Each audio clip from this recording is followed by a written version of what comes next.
who say, okay, I have a lot of money, but you have no money unless you take profits. When the first ever spot ETF was created for gold 10x. And the only thing I really knew was Bitcoin at the time, so I just invested very heavily into that. Rode it all the way up. What's up? My name is Jeff. Even the creators have said it's going to be the predecessor of CBDC. What that taught me was that I need to be self-sufficient. A solid DCA investment strategy, and pretend the red sell button doesn't even exist.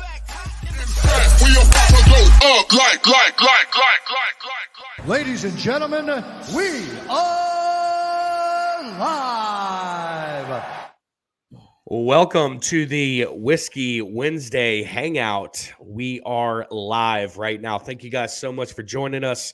We have got a pretty packed house. We got the StreamYard link in the description. You guys are welcome to hop on really at any time after, I want to say, about 8:50. So give us about 50 minutes, and when I tell you guys can start popping into the to the green room to hang out. You guys can start popping into that time. But thank you guys so much for joining us. We got some good conversation that we're going to be having tonight. We're super excited about it. We got Jay, we got Will, we got Brendan, we got Nate, and we have Jeff in the house as well. Gentlemen, thank you so much for the time that you're sharing with us tonight. And Brendan, what's going on, man? How are things going? Why am I first? So apparently they put the drunk. Oh, and he muted himself. Yes. So I have this new mic, and every time I touch it, apparently I mute myself. It's like this tantric You're mic. drunk, buddy. What? You're drunk, buddy. Can you hear me? Yeah, All we right. can. It could have also been the 5 shots that you took before the episode started. Well, And he's muted again, bro. Oh, this Cass is the keeps best muting me. intro. I swear, someone keeps muting me. I'm not muting you. I can I tell. didn't mute you this time. I'll show you my hands. Anyway, it's a great time. I've actually a special whiskey to show you all later. Next person, Will, how's it going? Well, hello, friends and family, boys and girls of all ages. I'm just over here drinking some Modelo and some bamboo rum. That's what I'm up to. What are y'all drinking? Wait, Brendan, what Damn. have you been drinking, my friend? Me? Or So, are you? I Yeah. went out with a coworker for work. We brought a client out, and he was like, "Oh, you just got engaged, so tonight's on me." Our client left, and he just buys me shots. He buys me a few wines, and it was a good night. So he's from Boston. I'm from Boston. He's 63, so he's a bit older than I am, but we're both from the same area. Like, we grew up in the same area. We know the same bars, we know the same restaurants, we know the same people. So we met down here like through. Oh, this You're is muted so again, perfect. bro. Yeah, I I'm can't not hear you, sure bro. what's up with the I mic. It might love be a this. bad mic connection. You know what? I'm just Yeah. gonna put my hands behind my back. All right. There that you go. works. Sounds like a good time. You know what? But yeah. So every time that we hang out, he's like, "Let me give you a drink. Let me give you this. Let me give you that." And now he wants me to hang out on his birthday. But yeah, it was a good time. So Good shit. Jay, what you Jay. up to, buddy? What's up, fellas? Long time no see. Right? Few hours. Oh no, feels man. like it. You know, I'm just enjoying the chaos that this dip is causing. But you know, it's funny. We were talking about how yesterday that the dip might be short-lived, and then suddenly it rallies to 40,000. I think this might be this might be an ABC correction. We might be heading into the B wave. But other than that, man, I'm just chilling, accumulating more capital to dump into any potential altcoins that I might want to accumulate more of. And yeah, man, just enjoying this this dip that we're having. How about you, Nate? What's up with you, buddy? I'm having lots of fun. I've been looking so much into AI all of today because I don't know, I guess I was bored and I was into it, that I decided, hey, you know what? I'm gonna go get an agent AI to start training my Chat GPT to make myself lots and lots of money. And I started messing around with it. I'm like, oh shit, I got a literal detailed thing now, which actually I'll share with you guys in leadership chat. But like, I went as far as like the SEO on our channel and things like that, and it got super detailed on exactly what we can do and gave me exact like stuff. But yeah, lots of things I was doing with that today. Jeff, what's going on, dude? Same old. Just today spent most of the day writing up some estimates for a couple jobs I've been looking at. Besides that, I actually used ChatGPT today, Nate. Funny enough, and that stuff's amazing. A buddy of mine has been using it to write up paragraphs for his. He also has a remodeling company, and he uses it for the details and like the posts on Instagram and advertising, and it really does a phenomenal job on just like the vocabulary it uses. Some really, really, really good words that just make everything come together. But besides that, same old stuff. Like Jay said, been watching the dip and hanging out with you guys. Bro, if you get an agent that talks, because what an agent does with the chat GPT is it literally the chat will be its normal thing, right? But then the agent will ask the questions for you, and it'll just keep going back and forth. And all you have to do is literally click in like, hey, what is the final result that I'm looking for? And then they will just talk it out back and forth until they come up with exactly what you're looking for. Well, can you describe when you say agent? Can you go into a little detail on that? Yeah, well, they're called agents. It's basically like a teaching AI. So whenever you're using Chat GPT, you need to continue to ask it questions, and then the predictive framework will then evolve from there, and then ultimately you'll fine tune your question all the way down to the exact details that you want. So what an agent does is it's an AI talking to another AI, and they'll just talk back and forth, right?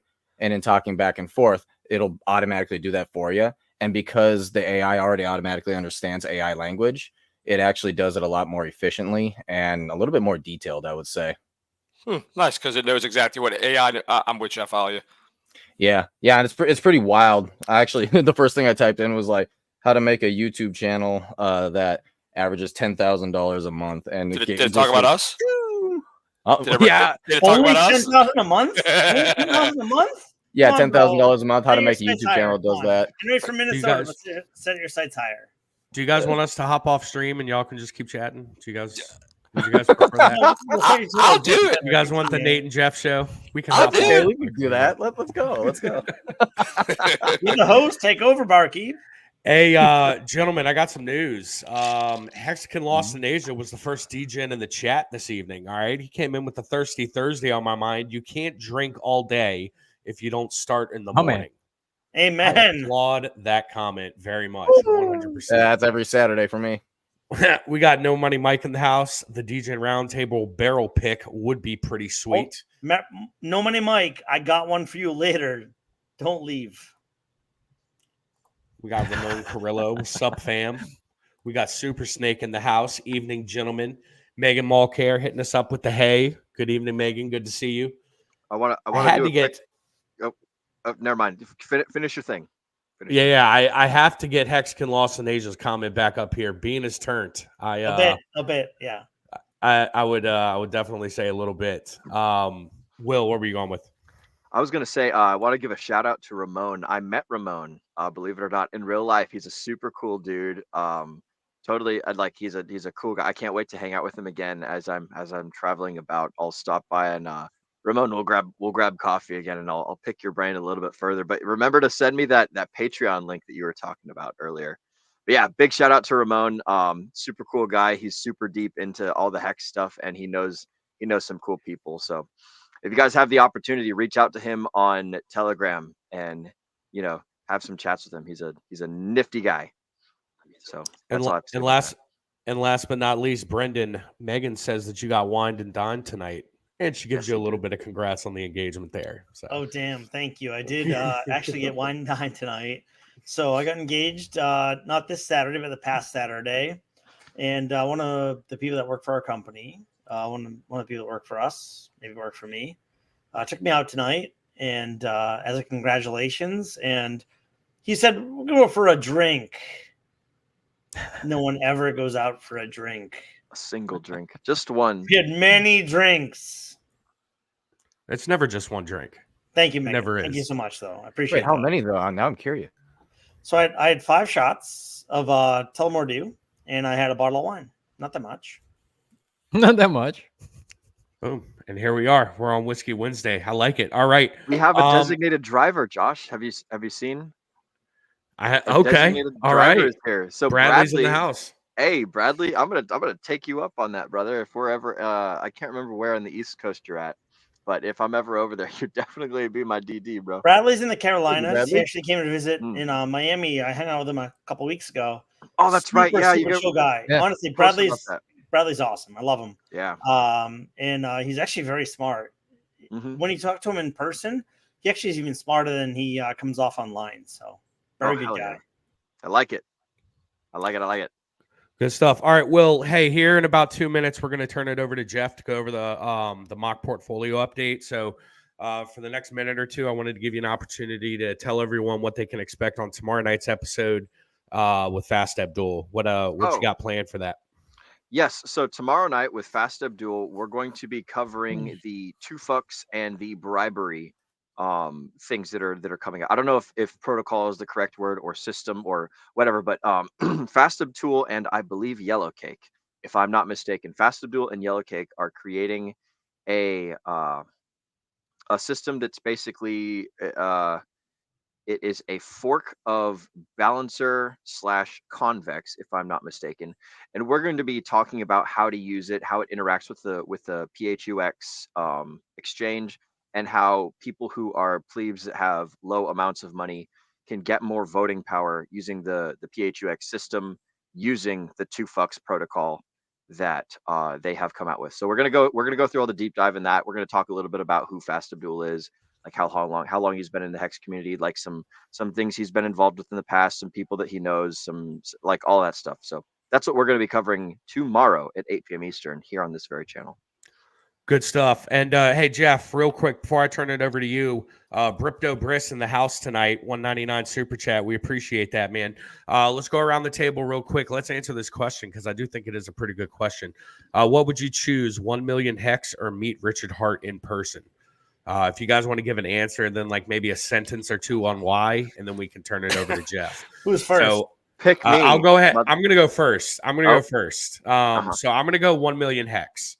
I don't have a man crush, or I don't have any sort of draw personally towards Richard Hart, but I would take the 1 million Hex in a heartbeat. So, but that's just me. Let's go with Jay next. What would you choose?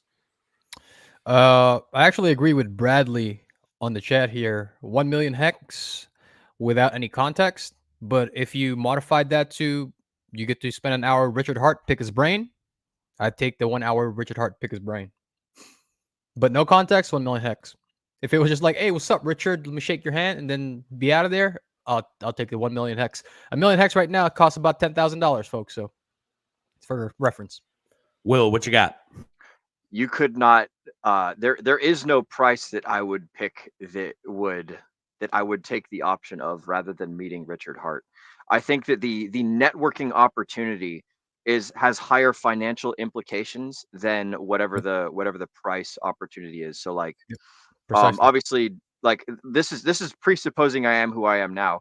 Like he probably knows things like, and this isn't like bro crush or whatever, like or like fanboying or whatever. Like he's a cool dude who's made some kick-ass products. It's like if I got the opportunity to meet Donald Trump or like or like Bill Gates or I almost said Bill Gates. The buggy. I had Gates. yeah, for sure, dude. Gentlemen, if I had the opportunity both to Bill Gates and I dropped out of Harvard. We both this was a 1 or 2 sentence description, okay. and then I would meet Richard Hart.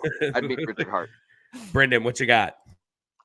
I mean, if I have 1 million Hex already, or can I get another 1 million Hex? That's where I was going to go with it. I'm questioning what the question is. So if I already have 1 million Hex, and I may or may not, I don't know. I would want 1 million more. However, I think meeting Richard Hart, if I can an in-depth one-on-one conversation with him, I think that I could understand more about this space, more about the community, more about what it means to want to better the world than any amount of Hex that I could ever have. Mm-hmm. So honestly, I think Richard Hart, I truly believe he has a big heart. That sounds. He also has a big pee-pee. I mean, he says he does. I don't know. Cool. Everyone that says Red, yes does Red, not. Red Bull So- can. All right, hey, Jeff, what you got, bud? So Brandon brought up a good point. This is $1 million, and I currently have 0 crypto, or do I already have 3, 4, 5 million? So I'll make it quick. If I was the average person, minimum wage job, and I had 0 crypto, I'd probably take the Hex. If I am developed in the crypto community and I already have something to go back on, I'd take the meeting with Richard Hart. Like Will said, that networking would be priceless. Yep, networking is better. And for the yeah, record, that's I do exactly not what I have was a gonna million say. hacks. I only have like 12 million, but Richard Hart for sure. I'm kidding. All right. Obviously. Hey, Nate, close it out strong here, and then hey, Jeff, once Nate goes, just go ahead and kick it off with the portfolio. But Nate, go ahead. You got it. Right on. Yeah, no, literally, Jeff, that's exactly what I was gonna say. I mean, it's gonna be the 1 million, hands down, of course. But if I have like a project or there's something important that I'm doing, like say you will with the whole meetup and all that, then yeah, I think actually meeting with him, because as Jay said, you know, the networking would be incredibly important and very valuable. So, you know, kind of depends what you got going on there. I like it. Let's I'm sharing my page. Let's bring that up and we can dive right into it. And y'all feel free to chime in whenever you want. Yeah, for sure. All right, so right here. Why Remember, do you have Bitcoin in there? What the hell? Nate, you did this with me. you know why. Literally. Jeff, can we zoom in, brother? Can we Zoom in. How do I zoom in? Control plus. Critical- If you hit Yeah, Control plus on your keypad, you should zoom in a little bit. Gee, okay. I didn't know you were hit it. didn't know you were a coder. More? Hit it 1 or 2 more times. Perfect. There we go. Beautiful. Jeez. See, My I know. name's Jeff. My name's Jeff. All right, so look, we added Bitcoin because we didn't want this portfolio to only be for complex and seasoned cryptopreneurs. We wanted people who were just getting in to also have something they could kind of go back and forth with. That's why we did Bitcoin and Ethereum. But all right, so as you can see, let's pull up. We could actually pull up a little pie chart too. So all these were even splits. If you see here, we put 10% into all of these evenly, but you can already see which ecosystem took over. That 10% net worth that was Pulse X is now taking over 20% of the money of the entire portfolio. So I know you see a lot of red right here, but ignore this. This is over the last 7 days. We did this basically on the 1st of January. So if you come over here, excuse me, I think I'm fighting the flu here. We could go coin by coin, but before we do that, look at the realized gains over time. It has the dollar amount and it has the percentages. That's what you really want to keep a look on. Don't worry about the candles. Don't worry about the charts. This is your realized gains that you profited. Pulse X. Damn. Yeah, have you heard of it? I've heard of it. So let's look at the chart for fun. By the way, I think we nailed this. Let's go to a month. I think we made the DCL in like somewhere between the 1st and the 3rd. So I mean, we pretty much killed it. Now, if this was a real live portfolio, I'm not into trading, but we talked about having exit strategies and solid DCA in, DCA out strategies of when to do it. Well, it would not have been a bad idea around this area to do a dynamic DCA out. But I don't like trading. I'm all for the long haul. I've never sold a single coin, and I won't for a couple more years. But just saying, this would have been a pretty good time to take some profits. But look, I mean, we're still doing great, and we bought it right at the right time. Imagine if we would have put all of the portfolio into this. But yeah, hindsight's 2020. But we got some other good performers. Solana, good numbers. Cardano was decent. This is stuff you would usually expect to see, like 4%, 10%, and even this right here, Alluvium. Oof, I didn't know that was going on. That's a rough one. But overall, yeah, you see a little choppy action going back and forth. But look, check out Gains Network, the one I was telling you about. This is gonna catch a lot of momentum. This is I hate trading, but this is a leverage trading platform that is on Matic and Arbitrum, and it has a really, really strong following that's really, really growing. Yeah. So this is one to keep an eye on. I'm really interested in this one. Oh, here's the thing, Jeff. One of the most obvious use cases for crypto is what, right? It's for to make money, for gambling. Okay. Yeah, sure. Right. So a place like Gains Network that is a leveraging platform, would make sense. Like if they have a really good product, right? If they have a really engaging platform, then yeah, it would make sense that that they make a significant amount of returns. Like look at Rollbit, right? That's a gambling platform, I believe, and they were up significantly during the height of last year. So yeah, any leverage platforms, gambling platforms, and people are in crypto for speculation and gambling. So yeah, that makes a lot of sense that Gains Network is really doing well. No, you made a valid point, and they also have a very small market cap. Look at this, 150 mil. Mhm. Yep. So somebody could come inject 10% of that in one buy. I mean, I don't know a lot of people that are walking around with $15 million, but they're out there easily. So this one has a lot, and as Arbitrum gets a little more attention, and Matic grows and grows and grows, and people stop using Matic as a layer 2 and start using it as a primary chain, you could see this explode. Not financial advice, of course, but I only put this one in there because I know a buddy who actually knows the guy who came up with the actual GNS itself. For me, I'm all in the RH ecosystem. That's me personally, because that's what I believe in, that's what I like, and that's what I'm riding with. But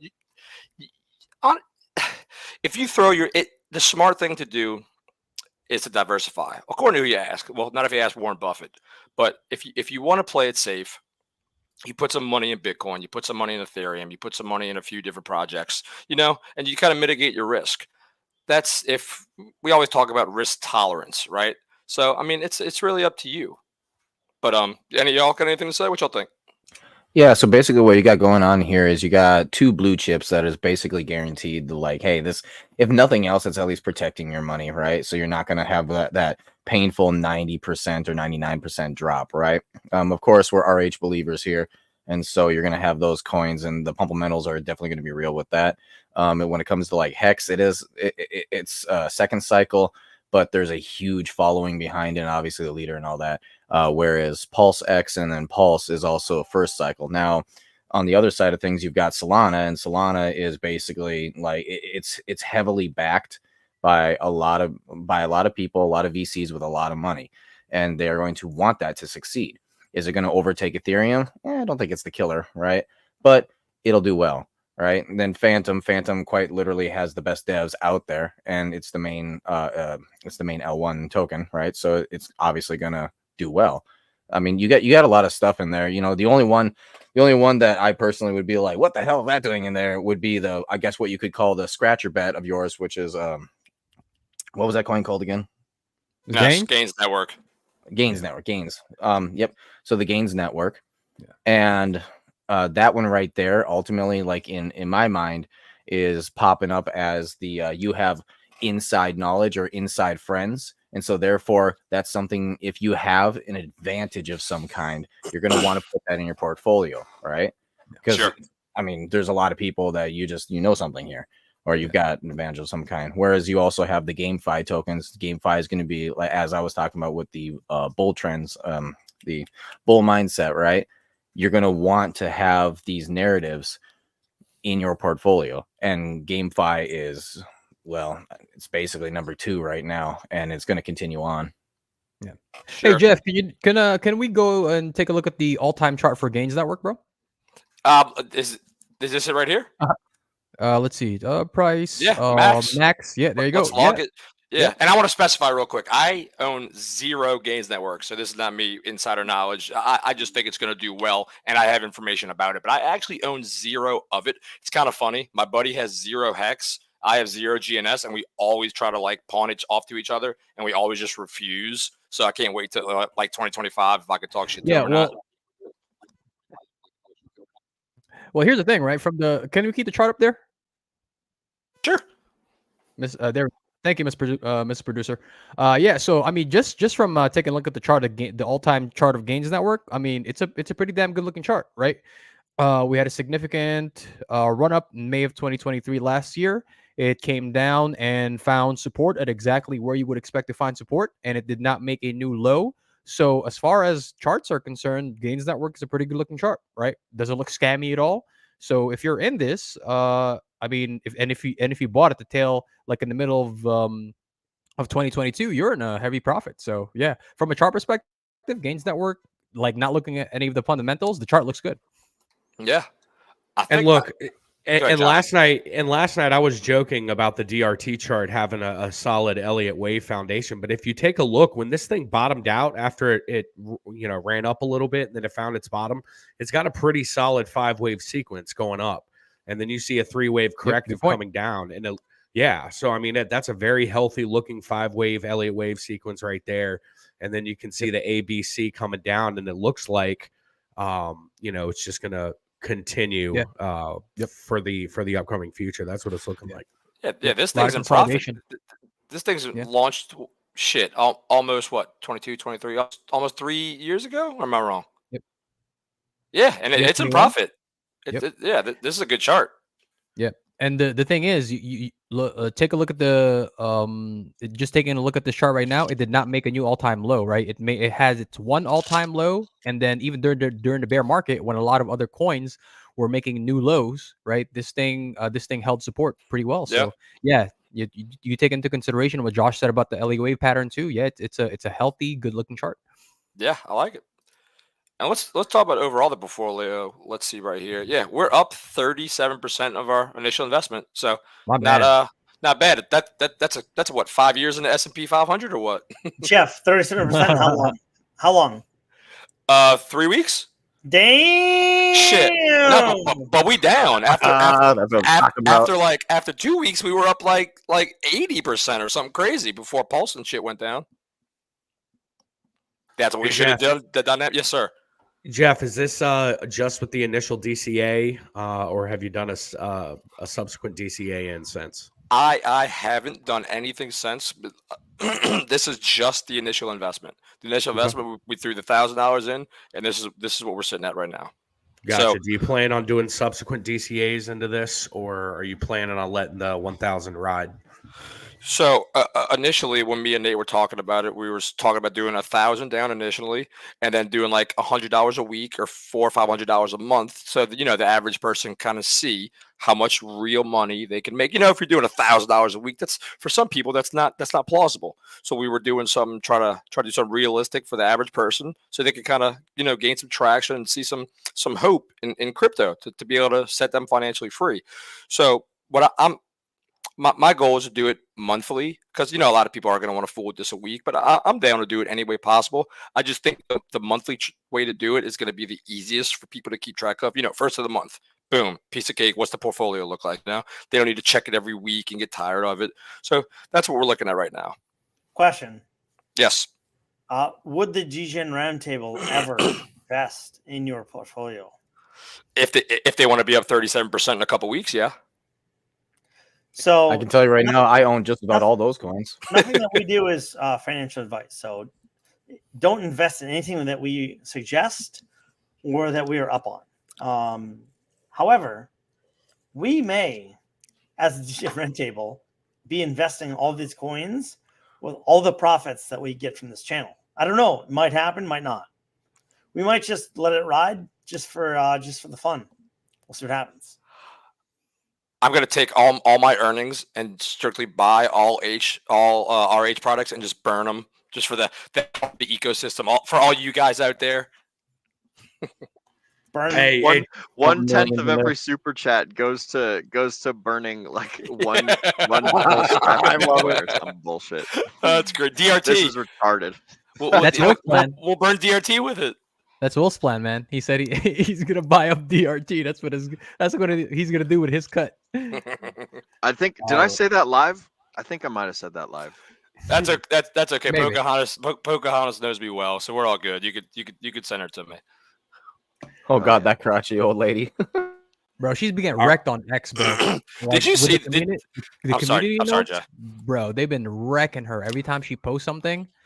Oh, just absolutely. Oh, you mean like Elizabeth Warren? Yes. Yeah, Pocahontas. Man. Oh, okay. I was like, who the hell is Pocahontas? They did a comparative chart as far as crypto and dollar bills, as far as like laundering and scams and terrorist activity.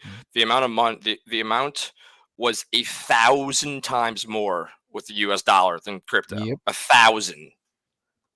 So yeah, like practice what you preach. All right. I know, right? Bro, you can't use logic to fight these guys.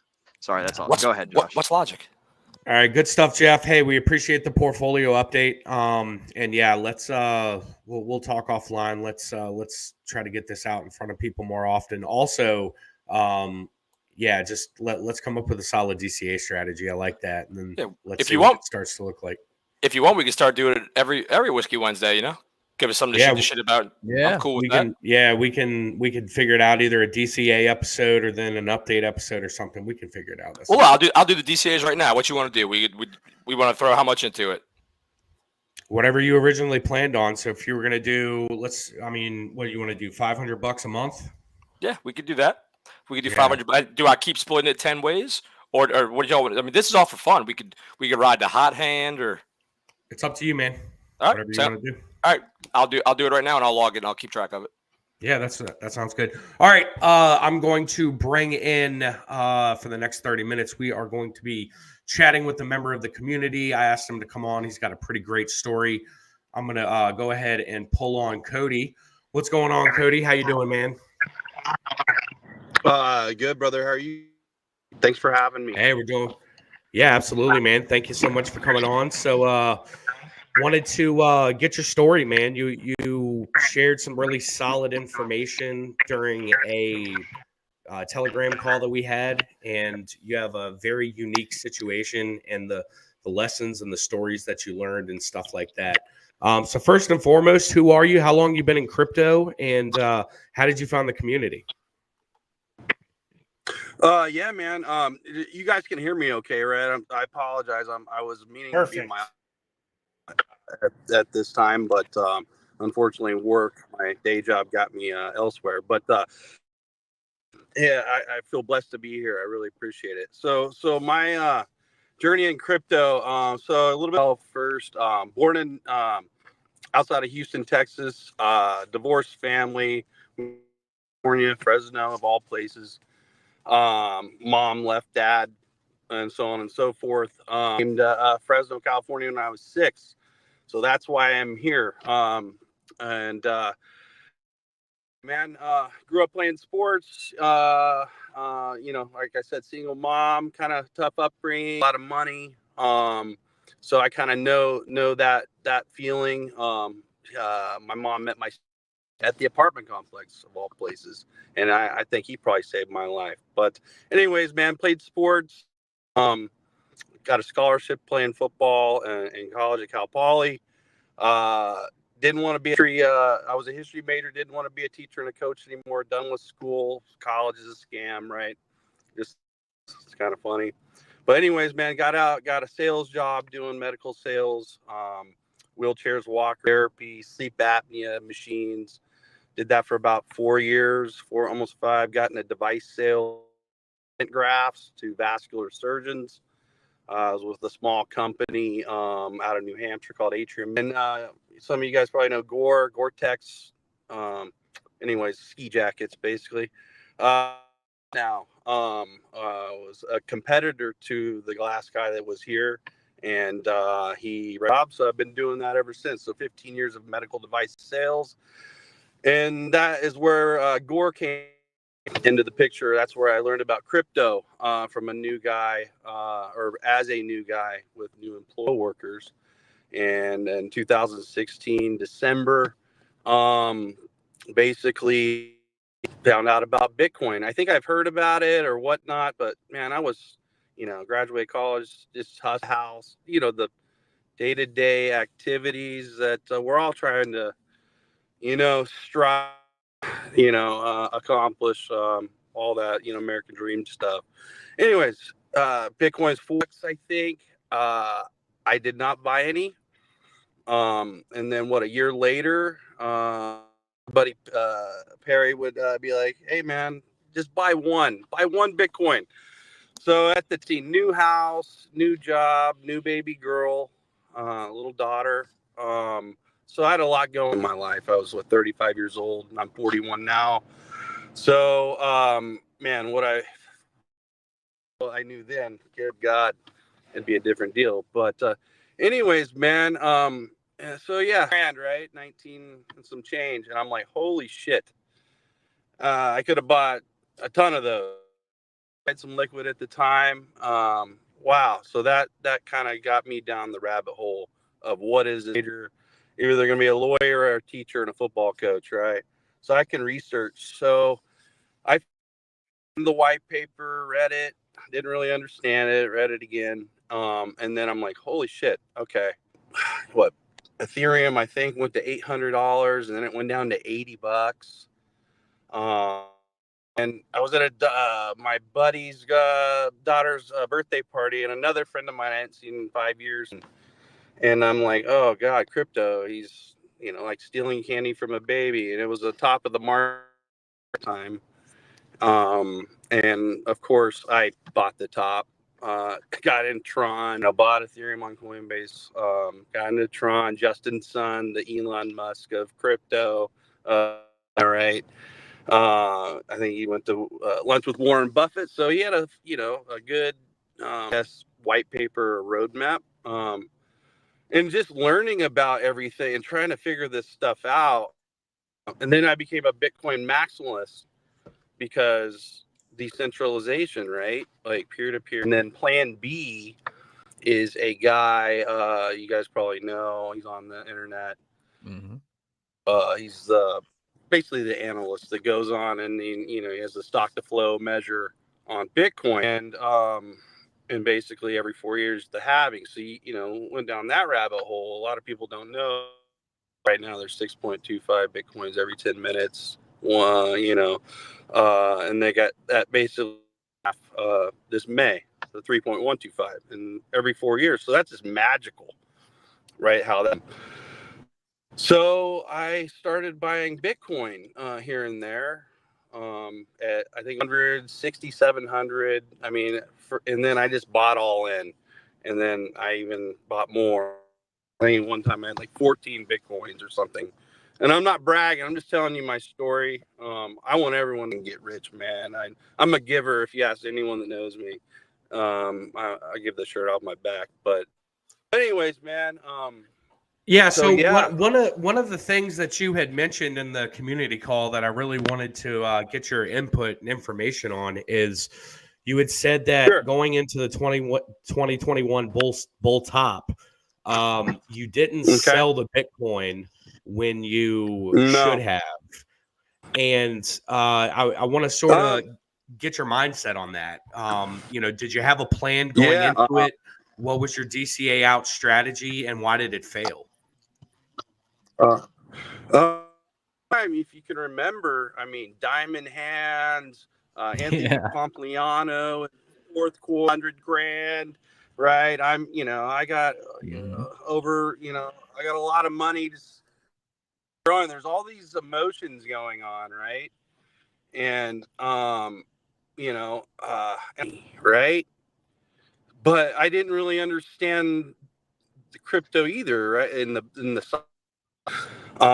So, and it's hard to let those things go when you acquire them at $500 or, you're slowly DCAing into this stuff. It's hard to emotionally let that go. Yep. And there's only 21 million Bitcoins, right? So at that time, I didn't even know about, I knew about Richard Hart and other coins. I was invested in. I saw this guy Crypto Crow, and I learned more about Cardano and Charles Hoskinson. So I mean, I've seen these things go from $6,000 invested to $500,000 when Cardano went from 30 cents to 2 cents, and you just doubled down and learned more about. So I didn't. Looking back, I really didn't have a plan. And my message is this time around for everyone is have a plan, and you guys can help me too. I mean, I'm pretty much all in on this RH ecosystem. Dwindled my Bitcoin down and put it into these coins because of this guy and what is how it. I mean, it's unstoppable. But I have a plan, profits, life-changing profits this time around, and it's at the end of the year going into 2020. And I hope I've acquired enough in my bag to be into some for 2032, right? But this time around, where I'm at is in the world we live in, you got to take some massive profits right now. Yeah, for what's sure. what's going on in this world, man? I don't know. That's where I'm at. I gotcha. Yeah, I hear you. So it sounds like you pretty much bought into the super cycle narrative. Panel, did any of you all buy into that narrative as well? Yeah. I think everybody was on that boat, right? Because when MicroStrategy and Sailor started, pumping the price back up, everybody was buying into the super cycle narrative. However, that kind of thinking is exactly why I am so adamant when I say, for example, I mentioned multiple times over the last week about how you don't assume that a pattern breaks until it actually breaks, right? And at that time, people were assuming that the 4-year cycle pattern for Bitcoin was going to break, that we were going into a super cycle narrative, and everybody was wrong, right? And so, exactly. And so this time around, I think what I'm hoping for is that everybody has learned their lesson, right? That until we get a super cycle, that everybody is going to maintain that the 4-year cycle is going to remain intact, and that the top is going to come sometime around the middle of 2025 for Bitcoin, probably a little bit later for the altcoins and Ethereum, and then we're gonna head into our bear market in 2026. All right, that's what I'm hoping, that everybody is going to have learned from the last 4-year cycle, right? That don't assume anything is going to change until it actually does. Yeah, I agree with you, Jack. And people have to learn who they listen to. If you're trying to sell or you're thinking about selling and you listen to people like Michael Saylor and Max Kaiser, you're not going to sell. It's in their best interest for you not to sell. They want you to buy more because they own a shit ton. So my strategy, and I've said this before with y'all, but I'll say it again just in case we have new people listening. And not financial advice, but I think it's a decent idea, is to I'm marking 4 years exactly from the last top. And 4 years to the day, I'm going to go out 4 to 5 weeks before and out 4 to 5 weeks after. And I'm going to divide that into a DTA out strategy. So let's say how much I want to take out. Let's say I'm taking out 100% on what I got. I'm taking out 10% week 1, week 2, week 3, all the way to week 10. And the middle of that, around week 5, between 5 and 6, would be the top. Well, the 4-year top. It could not be. But this way, at least, look, you might, on the tail end, you might sell some out and be like, damn, I could have sold it more. But you can't go just off of Bitcoin. If you're in the RH ecosystem, well, it could pop 2 weeks after the Bitcoin top. So that lets you get some of the gains and some of the losses, and you ride more of it out. You're lessening your possible loss for the gains, but you could also do the opposite in the process. So it's just a strategy to try to overcome trading. Will, you say in your intro, and I've mentioned this before on stream, you bought Bitcoin, rode it all the way up.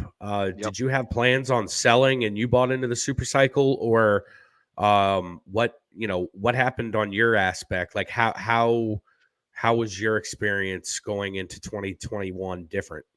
When you're talking about the super cycle, you're talking about the second time it started going up to 69,000. Correct. And when everyone, they bought into the, Bitcoin's going to 100,000 at least, when we were getting into the spring of 2022, before people started, understanding, okay, no, maybe we're not in a super cycle right now. I said, fuck all that shit. As soon as it hit its 65,000 top and started going down, I was like, this isn't what I thought it was, because like I was just like super duper. Like, I'm a peanut brain diamond hand right now, but I wasn't even a peanut brain back then. I was just like like an emotional buyer. And then after it hit its 65,000 top and started going down, I was like, what? Bitcoin can't go down. Bitcoin doesn't go down. That doesn't happen. And so like after that, I was like, okay, they're faking me out. They're going to fake me out more. It's going to go up again and it's going to do the same fucking thing. And so I stopped buying Bitcoin. After it hit its top and started going down, I stopped buying. I actually I bought quite near the top. I took all my when you're in the military, you get a thrift savings plan, as I'm sure you're very familiar with, or perhaps any government worker, you can open up what's called a TSP. I was out of the Marine Corps, and I had liquidated my TSP, and I put it all into Bitcoin when it was like it wasn't at the like actual top, but I had put a ton of money into Bitcoin when it was around like $50,000. And then it started going down, and I was like, oh, okay, fuck this thing. I'm not dealing with this ever again, because I didn't know that price could go down. And so I missed the entire like super cycle. I was all, nope, not gonna do that. And then I found out about the RH ecosystem shortly thereafter. So that's how my Bitcoin, like my first experience in cryptocurrency, went. Brendan, I'm going to throw it. Way up. Yeah, for sure. Brendan, I'm going to throw it over to you, and then I'm going to ask Cody another question. But Brendan, what do you got? Sure. So the last bull cycle was my first full cycle. If you've ever been in your first cycle, you'll know that it's a challenging one, because your emotions aren't in check. Every time you have a red candle, you're freaking out. Every time you have a green candle, you are euphoric. And when you get to a top of a cycle, when Bitcoin hit 66,000, 68,000, whatever it was, 7.5, whatever it was, I remember I had a very, very expensive bottle of whiskey I'd never opened. I had a very expensive Cuban cigar I had never touched. And I told my friend, hey, come over. Let's smoke a really expensive cigar. Let me open the best bottle in my house, and let's celebrate. What I didn't realize is that celebrating means nothing if your money is still in your coins as they start to go down. And so that's my first understanding of, a true cycle. You get euphoric, you get towards the top, and then you get excited and you're like, oh, we're going up, we're going up, we're going up. So you said super cycle. Yeah. There are a few people that I listened to that were preaching super cycle a lot. And I didn't know how to do the charts for myself. I didn't know what I was doing yet. I wasn't self-sufficient. And so I just listened to them. And I was like, I'm all in. I'm not taking profits. We're going to 100K Bitcoin. And I was just, again, euphoric. That's the only word that I can use. So Brendan, go ahead. Yeah. Finish your story. So once the market started coming down, I was like, oh, no problem. It's a correction until we bump back up to 100K, and then we kept coming down and kept coming down. And again, as someone that was not experienced in the market, I didn't know how to take money out of a coin. I mean, I knew how, I didn't want to. I was like, oh, we're gonna go back up. So my whole point in this is I don't want anyone else to mess up the top of the bull cycle like I did my first bull cycle. And so if you listen here, I'm going to give you for free as much information as I can to ensure that you don't make the same mistakes as I can. So yes, I expected to 100K. It did not. And I did not take as much profits as I should. So yeah. I gotta say, like, this seems to be the episode where we're going over like all the things that we say in the intro. Josh, like when we were covering the portfolio earlier, that we were talking about a solid DCA strategy and pretending the red sell button doesn't exist. Brendan is talking about you don't have any profits unless you you don't have any money unless you take profits. Like we're talking about like how I bought all the way up on the Bitcoin, like the all the way up to the Bitcoin top. The only thing we haven't covered is BlackRock and gold 10xing and whatever. My name Jeff. Yeah, exactly. We haven't talked about that yet. But like, look, we have these things in the intro because they're important considerations for you guys to like take into consideration. When you're going on your crypto journey, you need to take profits at some point. You have to have a good DCA strategy. You have to not buy shit all the way up to the top. Like don't do what I did. So like these are all very important things. So I just wanted to touch on that real quick. And Will, also don't always listen to everybody that you think you trust. You have to learn to be self-sufficient. You have to learn to make your own decision if we're at the top or not. Don't just listen to people and expect to do well. 100%. Your money is your own. The buttons you press are your own. Mm-hmm. You have to learn how to make money for yourself. Oh, and did we lose him? Okay. No, we got you. Go ahead. Go ahead, Brendan. You have to continue. You have to understand what the tips and the tricks are for yourself, but you can't just listen to somebody else and think that they're going to make you money. The only way you're going to make money is being self-sufficient. Understanding your own strategy. Only way. Yep. Well, let's go ahead and talk about how to press that buy button and to actually make the money that you guys want to. So, Cody, I want to bring you back in here. So, you're 2-3 years separated from that top now. You're a little wiser. You're a little older. You're another cycle through. What's your plan? What's your strategy now? And you can get as specific as you want, or you can be as general as you want if you want to. But I guess what are the lessons learned, and what are your plans now coming into the next cycle to make sure that you capitalize on the investments that you made? Well, for one, I'm going to utilize you guys because I didn't have anyone. Everyone, friends, family said I was stupid, said I was an idiot, your money and blah, blah, blah. I didn't have this channel. I didn't have MetaMask. I didn't have what I do now. Stable coins, wasn't familiar with them. I stored Cardano on their Deadless wallet on another computer. So right now, for us, we can all utilize each other. I think we can bounce things. I mean, you don't want to get too personal with your bags, but of us could be dealing with a lot of money right now. And I was worried about paying the tax man, worried about paying taxes, like capital gains. I'm in California, so you got 20%. Say I sell that for $1 million.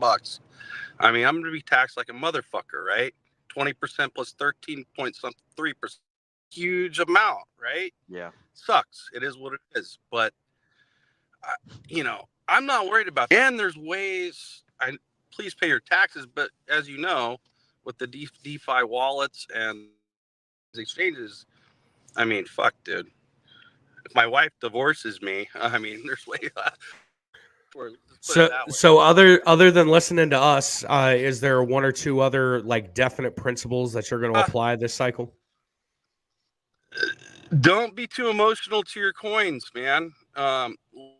Get that. I mean, you got to sell it, man. I mean, having the captcha versus on the screen, you feel a lot different. I don't know. Everyone's objective might be different, man. I mean, you know what I'm saying? And yeah. I think it's all to. I mean, in the end of this year, into next. I mean, I think that cannot time the top. We can't. And with the ETFs now, this shit's gonna get real volatile. Moving the markets. I mean, what do you guys think? Well, I hear you, and that's I wanted to bring Nate in. Josh, you're muted. Yeah, I am. My bad. I got so much different things that are going on the screen right now. But he brought up a couple different points, and I know that you have put a lot of thought into your DCA out strategy, and you've talked about it. So I want to give you the floor here for a second, and then I want Jay to hop in after you. Yeah, so for me, it's actually, hilariously enough, it's a money amount. One of the things that was stressing me out was literally like, oh, well, if it does go parabolic, then what am I going to do? When do I know to pull out? And the reason why was because last cycle I was wrecked by just getting into meme coins and following the trends and listening to people who, quite frankly, did not have the best in mind for me, right? So what I decided to do was like, hey, where I'm going to have these tiers of money that I'm expecting, right? You got the low, the expected, the high, and then the moon math, right? And if I hit any one of these marks, I'm going to start thinking about selling.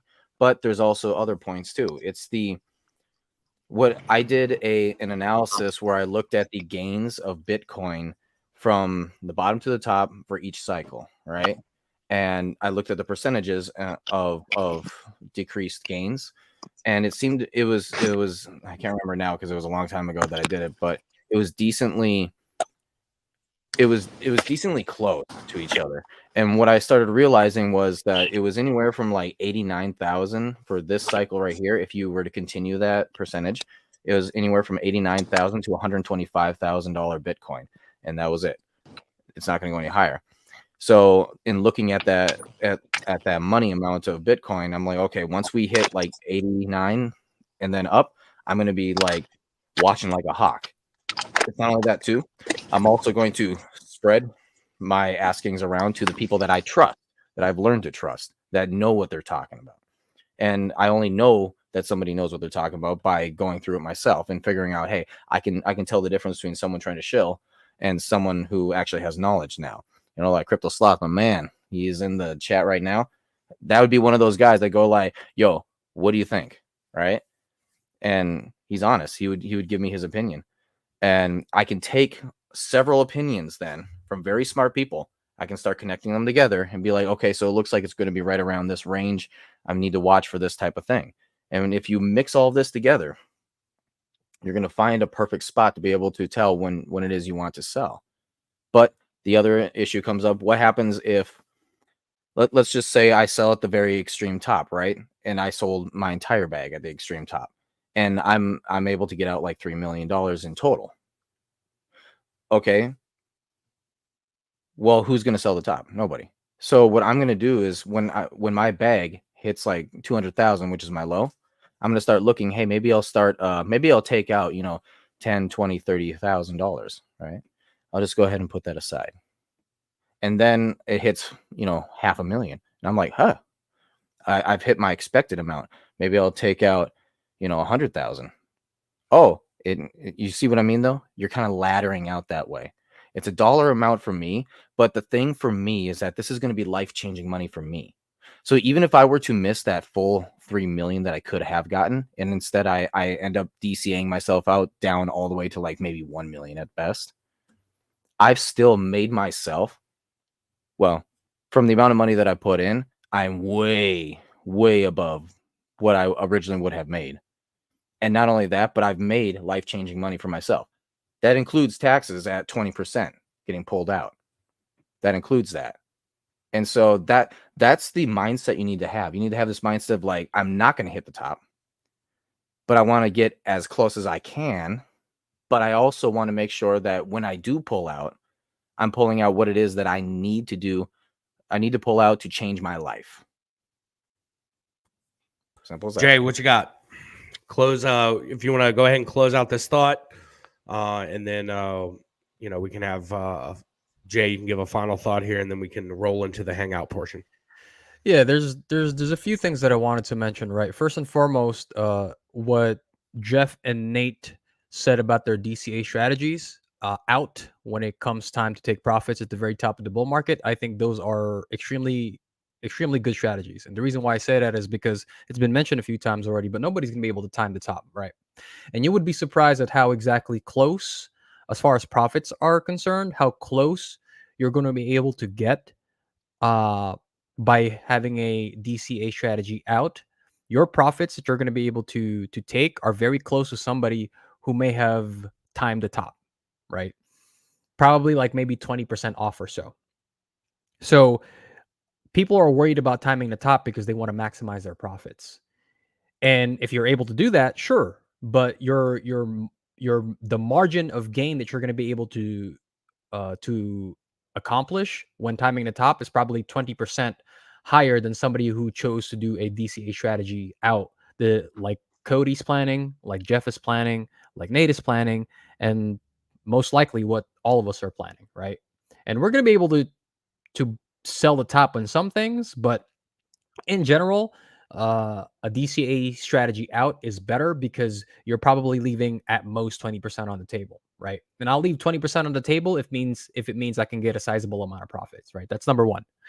Number two, Cody mentioned something about taxes, and I've been very transparent about this when I spoke when I did, I think like maybe my second emergency meeting on our Telegram chat, and I told everybody this. Look, I know we're all into crypto because we like crypto better than fiat, right? But here's the thing: crypto is a lot more volatile than fiat, and a lot more volatile than other assets in general, right?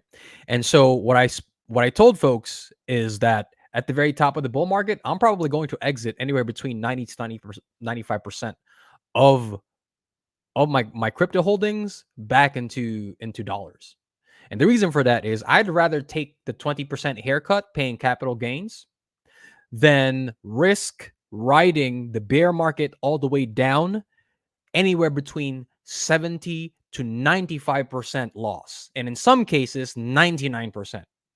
Okay. For me, taking a 20% haircut is better than taking a 99% potential haircut. Right. And so I think the example that Cody gave, I think is very good. Because it gives you like a real life example of somebody who was worried about paying too much taxes, so he wanted to keep a significant amount of money in the market, and he rode the bear market all the way down and took a 70 to 99% haircut, right? And that's not a position that anybody wants to be in, right? And so that's number 2. And number 3, to kind of close out this little section over here, what everybody's consensus seems to be is that you have to be able to make your own decisions for yourselves, right? It's good that you have people around you that you're going to be able to take wisdom and insight and knowledge from. But at the end of the day, you're the one that's going to have to press that sub button, right? And if you stick around with us long enough, we're going to be transparent with a lot of our moves. But at the end of the day, you're the one that's going to have to make that executive decision for yourself. Right. And so don't get caught up in the fever of the bull market. Always make sure to take into consideration what you're feeling, acknowledge that you're feeling euphoric, and then take a step back and realize, okay, everybody in the market is feeling greedy. We know that we're at the very tail end of the 4-year cycle, or at least the bull market part of the 4-year cycle. It's probably a good time to take some profits. And if you're somebody who's like, look, I want to leave some on the table because it might appreciate a lot higher. That's why our mentors, and that's why we here at the DGen Roundtable suggest that you leave a moon bag, whether it's 10%, 20%, leave something there. And so if there is a chance that this bull market is the cycle that breaks and we head into a super cycle, you've got 10, 20% left in that bag so that you can ride it all the way up. And you're not just sitting on your hands watching everybody taking profits to the top, right? So, well, there's that. I'll leave it there. Good stuff. Can I say something real quick? Yeah, sure. Go ahead and go ahead and say it. Close it out. I did sell, but it was on the way down, and it hurt. It hurt bad. The bear market's been horrible. But with that, I Richard Hart, and I found you guys, and dude, it's so bright. We're man, and I thank you guys for having me on. I appreciate it. And this is what we're. Yeah, man, for sure. You're more than welcome to hang out. At this point, we're going to go ahead and transition into the hangout portion. We are starting to fill up, so if you guys get a notification that it's full, just give it a couple minutes. A couple people might have to drop off. So if you guys have questions, feel free to hop on to ask questions. If you guys want to hang out for a minute, that's cool too. But while we get started, I'm going to have to modify the screen here real quick. Brendan, why don't you go ahead? Cassie Kelly asked a question here. What are we drinking tonight? The gentleman, Brendan, why don't you go ahead and kick it off? Yeah. If you can zoom in, I would appreciate that. So I was in Ireland, as most of you know, at least most people on our channel, this past December, just about 6 weeks ago. And I went to the Jameson distillery. I went to the Tullamore Dew distillery. I went to the Guinness factory. And some of the best times that I had were in Ireland, going to the pubs, having some whiskey. And one of the things that I was able to do was actually blend my own whiskey. So if you can see this, I actually made my own whiskey. So Raise it up. There you go. Down here, you can see the master blender is me. Don't look at my last name, please. The date, the batch number, and so this is a one of a kind whiskey. You can never get this anywhere outside of, well, me making it. So I'm now cracking it open for the first time on this stream, and I'm going to try some. This is a beautiful moment right here. That's your stuff, man. That's yours. I made this whiskey. I blended it. It was a very unique experience. So Tullamore built a new factory. It's the newest whiskey factory in the world, actually. They only started doing whiskey tours last year. So a little bit over a year, they've been doing whiskey tours now. And it's wonderful. So you go to Jameson, you have an old, very unique whiskey tour, like one of the originals. Go to Tullamore, you have one of the newest, most unique, cutting-edge technology whiskey tours. Like Tullamore is like crypto if Jameson is fiat. Like that is their tour. It's so unique, so cutting edge. And I'm gonna taste this on stream right now. Shots. Brendan's over here is like, don't look at my last name, and then he just uncovers it. Wow. Look at this guy, man. That Who's is so good. That is so good. Who's the chat? In the chat, bro. Honestly, that was one of the best whiskeys I've had in a long time. It was when you sharing with us, a bit complex. It was a bit of a barrel pull, so it was a bit stronger than normal whiskeys, but it ends really smooth. Who blended this? Who whiskied this? Who whiskied this? Damn. So yeah, that's what I'm drinking. Thanks for partaking with me, guys and gals. Nate, what you drinking on, bud? Me, I got my little Tito's over here. You know, we have ourselves a little bit of a shot glass and everything. Somebody behind the scenes may or may not also be drinking with us. I'm not here. And yeah, there she goes. So yeah, we're having a good old time over here. You know, I'm just doing my thing. I'm on my second one now. I'm not even gonna lie, like I would have been drinking a lot earlier if it wasn't for me getting so like into this AI stuff, and I'm just like quick, you know. And I heard you guys in the background because Mrs. McGett put you guys on. I was like, oh, I forgot we're doing a show today. Yep. Yo, Casey's over there. He's got a freaking typewriter. He's hitting with the fucking hammer or whatever. Yeah, we got Maris. Yeah, we got Maris and Casey joining us right now. That's a fucking look. Hell yeah. Gaines, I had to mute you because your typewriter was screaming. So just if you're gonna speak, just remember to unmute and mute back. So is my man wearing a suit? Holy smokes. Gaines, what are you doing over there, bro? You ain't working out in that suit, are you? I am not working out in this suit. I was working out in a t-shirt and gym shorts, but I felt like given the occasion, I should put on a nice shirt and jacket and gym shorts. I mean, a full suit. Excellent, bro. Look sharp. Thank you. Maris, I love your outfit as well, bro. Bro, Casey looks like Dan Bilzerian, bro. I thought it was him. When he joined, I thought it was him. I was like, how the fuck did we get him? God, he does. Dude, that's somebody at the Vegas Mindset essentially cornered me with a finger in my face and like yelled that in my face. And look how aggressive they were about telling me that. Bro, how did I miss that? That would have been hilarious. That's awesome. I like how Maris is a witch doctor as well, dude. Yeah, Maris' mask is so I don't know who's dressed more professional, Casey or Maris. It's a toss-up. Maris, what's up, man? Can you speak? Bunny. You're gonna have to unmute. If you're muted, bro. I don't know if he can see his keyboard behind that leather mask. Some birds can talk.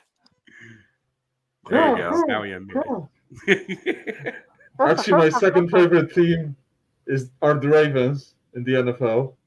There Because you of go. Ray Lewis, so hopefully. I like it. I like it. Yeah, but that's second. Raiders number 1. Josh wants the Ravens to win, so he's with you, Maris. That's right, 100%. I'll be I down don't at the mind. game Sunday. I'm excited. Fuck about the it, man. Chiefs. Oh, I'm excited about it. I mean, it's for the Raiders because obviously, as a Raiders fan, I prefer the Ravens to win because obviously, fuck KC. For But sure. yeah, let's talk Nate, about Nate. crypto. Well, I got a question for Nate real quick. Who do you want between the Lions and the Niners, bro? I'm gonna go for the Lions because I'm not gonna lie. I have since the 2000s. I've been watching the Lions just get shit on all the time, and it's finally their time to like. I just feel for the fans just how bad it was for so long. One of 2 0-16 teams, literally winless seasons. Oh, there's only been 2 of them. And they were one of them. Like, that's rough. So I'm like, I love the 49ers, and they're fun to watch. I've been cheering for them all season, but like, man, those Lions, I'm hoping something good will come out of their season, even if they can't beat the Ravens. How can you not root for the Lions? Like, and I hate the 49ers with a passion, so it's very easy for me. I like you already. Yeah, I can't stand the 49ers. I'm a big Saints fan, and I can't tell you, I went to a game in San Fran, and the 49ers fans were the biggest pricks I've ever met in my life. So, yeah, anti-49ers for that one. Buddy. Hey, Jeff, you and me got to have a talk over what you did to Brett Favre. Well, Brett Favre is a Saints fan, so he probably enjoyed it. Brett Favre grew up not when he got wrecked and he beat us in the championship. He grew up in Kiln, Mississippi. He's a Saints diehard. So what? Every time he got beat up in the playoffs, he probably enjoyed it. A little smile. He might have taken a sack on purpose. He threw an interception. I think you're missing that. No, I love the Lions. I love what they're doing. Their coach, they went with the right model. They got freaking Dan Campbell, used to be a Saints coach, and they got Aaron Glenn, who used to also be a Saints coach. He was a Saints DB coach. He developed Marshawn Lattimore, Jabari Greer, all those guys, and he is a beast. And the fact that the Saints let Dan Campbell and Aaron Glenn go and kept fucking Dennis Allen and Pete Carmichael is the one of the biggest screw up in sports that I've seen in a long time. Jeff, don't act like Dan Campbell's a great coach. He's fine. He's okay. The Lions aren't good because of Dan Campbell. They're good because they drafted a lot of great players. I mean, Jamari Gibbs is a ridiculous talent, and he went later than he should. And in fact, it turns out that Jamari Gibbs might be better than Bijan. You're muted, but yes, I agree. I'm not muted. To me, it's less about Dan Campbell being a good coach, but he's putting his players in a position to win. And in the NFL nowadays, everybody wants to pass the ball. He adopted a punch you in the mouth type of system, which is great. He has 2,000-yard running backs. So with a great defense, a great offensive line, I think he went the right direction. I like Dan Campbell because I actually think he gives a fuck. That's why I like Dan. He's a bitch. We added somebody else to the conversation here. Miss Megan, what's going on? How are you? Hey, how are you guys? I'm good. Aloha. I'm not gonna lie. I'm seeing that MM, and I'm like, MetaMask Megan. Oh my god. No, that's a nickname, but we're not going to go there tonight. Megan, what are you drinking tonight? Jack and Diet Coke. Cheers. Hey, there's a country song named after that. I think Jack and Diet Coke. Brilliant. Yes. I think I heard. I feel like that's pretty much every country song. Yeah, I was about to say all of them. All country songs are about trains and whiskey. Hey now, or trucks. Let's not go there. So you've been coming on to Megan. You've been coming on to our streams for. I've been seeing you in the chat now for a couple weeks now. You learned anything interesting? I mean, if you keep coming back, we serve some value and we appreciate that. You learned anything cool? Yeah, I've been learning a lot. I've actually been researching a lot too now because I knew nothing about crypto before at all. How did you find us of all people? Josh. Oh, okay. That's as good as reason as any. Mm-hmm. Well, excellent. I wouldn't trust him. But I'd trust him. Yeah, I wouldn't trust me either. I think I've Fine. learned more from you guys than I have from him. So If I need someone to run a That's 50, I know where understandable. I'm going. That's all I'm saying. So Megan, it's tough to get into crypto even if you trust somebody. So what was the catalyst for you? so I don't know. I started hearing about it more, and like I've been on TikTok watching things, and then Josh was talking about it one day, and I was like, I have no idea what this is. So I just started researching it, and I've been watching you guys and listening to you guys in the background, not saying much, but I want to like watch the cycle go and then start to get in once I feel more comfortable with it, because I don't want to just jump in right now until I'm That's actually more very comfortable. smart. I wish I did the same thing, because I jumped in knowing absolutely nothing and just being excited, riding it all the way up and then all the way down. You know And what? so I wish it's I smart. wish I would have paper traded a little first. I don't know, Yeah, like me 3 too, months of me paper too. trading or something like that. Like do some fake trades, like do a mock portfolio like Jeff has. Just okay, if I bought Dude. Bitcoin right now at this price in 3 months, okay, now I'm learning something and I don't have money in the game yet. But it's different once you put skin in the game for sure. You can still go to the Josh, Pulse the Chain other thing is- testnet, right? Yeah. That's still up? You know what's interesting though, Yeah, Josh, is like It is up. I've traded stocks a lot. I've done other types of investments, but I thought that I knew a lot. So again, the crypto is like, oh, yeah, I'm going to understand this. I'm going to know what's going on. Realistically, it's very different. So no matter how much you know about stocks and bonds and TradFi, when you get into crypto, you really have to do your own research in a very different way. And so don't just think that you know a lot like me. Don't be dumb. Take your time, learn, and then invest, like Megan said. So I own my own business, and I've had my own business for 7 years. And so I really want to like start investing more, but I want to do it smart and save for my future, my family, and not just crash and burn real quick. It's smart because a lot of us have had the first cycle rinse out, I would say. Usually the way it goes is first cycle rinse out, second cycle get rich, third cycle generational wealth. That's technically how things tend to go. I'm going to try and make my second cycle generational wealth. But you're not too late, and that's one thing that some people it is very closely approaching too late in the crypto space. However, this cycle is the cycle where governments and large institutions are getting in, but they don't quite know what they're doing yet, aka their first cycle, aka get rinsed, right? But come next cycle, if we are ever to have a super cycle, I think that next cycle is going to be the real big blow off the top until it finally levels out and it no longer goes up the way it always has been. And I think it'll go down as legendary history, of course, but at the same time, there's going to be a lot of people after this big blow off the top coming right around 2030. They're going to be, oh, it's going to happen again. It's going to happen again. And that's when people are going to start getting very disappointed by the gains, especially with Bitcoin. Bitcoin is going to be so old that it's not going to be a thing anymore. However, at least we will hit 100,000 finally. So Nate, I actually disagree about the Bitcoin. I actually think Bitcoin is going to be good for a long time. Now, you might not get as many X's, but it's something you want to have a piece of. If you don't have a piece of Bitcoin in the future, you might not have anything. Yes, so that is agreed, because they are building fences and they are making sure that you can't actually, like a normal person can't actually own it. So that is true. However, you're also correct about the the X's, because I believe after the super cycle, next cycle, it's going to become, instead of X's, it's going to be percentages. And once you hit percentages in crypto, watch our super No cycle. more fun. We had a show early on that almost nobody watched. We might have 50 views on it. And actually, it's one of our best episodes. It's our potential for a super cycle, either this cycle or next cycle, and we lay out all of the reasons why. Oh man, You didn't. Might not happen, but if it happens,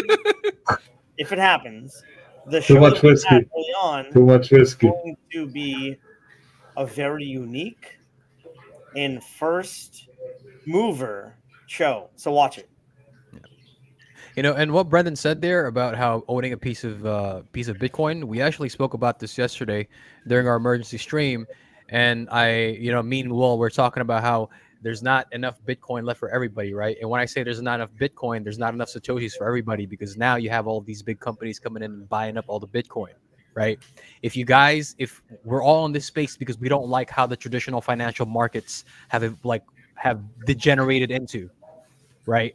And what you have to realize is that these big players are coming in now and they're trying to turn it into what the traditional financial markets are, right? They're trying to own everything, and they want all of us to go through them in order to own a piece of something, right? So if you don't want that, if you don't want to be repeated, then it's not a bad idea to consider Brendan's recommendation that you should probably own some Satoshis, right? Or you should own some crypto, right? It doesn't have to be Satoshi, doesn't have to be Bitcoin, doesn't have to be Ethereum, whatever floats your boat, but you should own something in this market, because this stuff is they're trying, like Nate said, right? They're trying to fence these assets in. So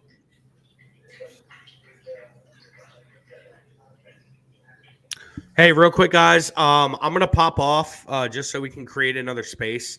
So yeah, I'm gonna hop off. I'm still gonna watch, and then when we get close to like 10 o'clock, I'll pop back on when all the guests have popped off. Sound good? yeah, for sure, man. Thank you, man. All right. Yeah. Thank you, Bart. Actually, hang on, Ro. Well, actually, so Jeff just popped off. So actually, I'll stay on. We got another space open if anybody's been wanting to hop on, and it says Get on. full. Yeah, we have one available space Come right on. now if anybody wants to hop in. Gotta play that Pornhub theme though when people jump in. Yeah, I have to upload that. That's a nice touch. Hysterical for sure. Missing that for sure. Yeah. Fiddlesticks. Hey, Gaines, how's business going, man? With the cold weather and all the snow you guys are getting, is that increasing business? Is it slowing down? How's that going? Right now it's kind of leveled off. We had a fairly mild winter, and I haven't followed weather much around the country other than places I've been, but fairly mild winter up through probably the first week of January, and then we got hit with a pretty big storm. So for a few, I don't know, 3 days to a week, it definitely affected things. Let me get my headphones. But now, all the salt trucks have been out, the roads are plowed, so that's going pretty well. Nothing's really affected by the weather. But I'm at a point right now where nothing that I'm ready to go into specifics with publicly, but I'm on the precipice of a very big shift in focus on what I'm looking to do. And I'll just say it's very bright right now for the future, and I will be definitely needing to take a lot more advantage of Will's t.me/Hex Meetup, because I'm going to be doing a lot more traveling, a lot more networking, and meeting up with a lot. Can you guys hear me? Yeah. I can't hear you guys right now. Yeah, we can hear you, Sloth. You. Can you hear us? You can't hear us? Good. Your audio is not good. Okay. Sloth cannot hear us, but we can hear Sloth. Hey, Case, what has been your all-time favorite event in the games? All-time favorite event in the games? Yeah. Oof.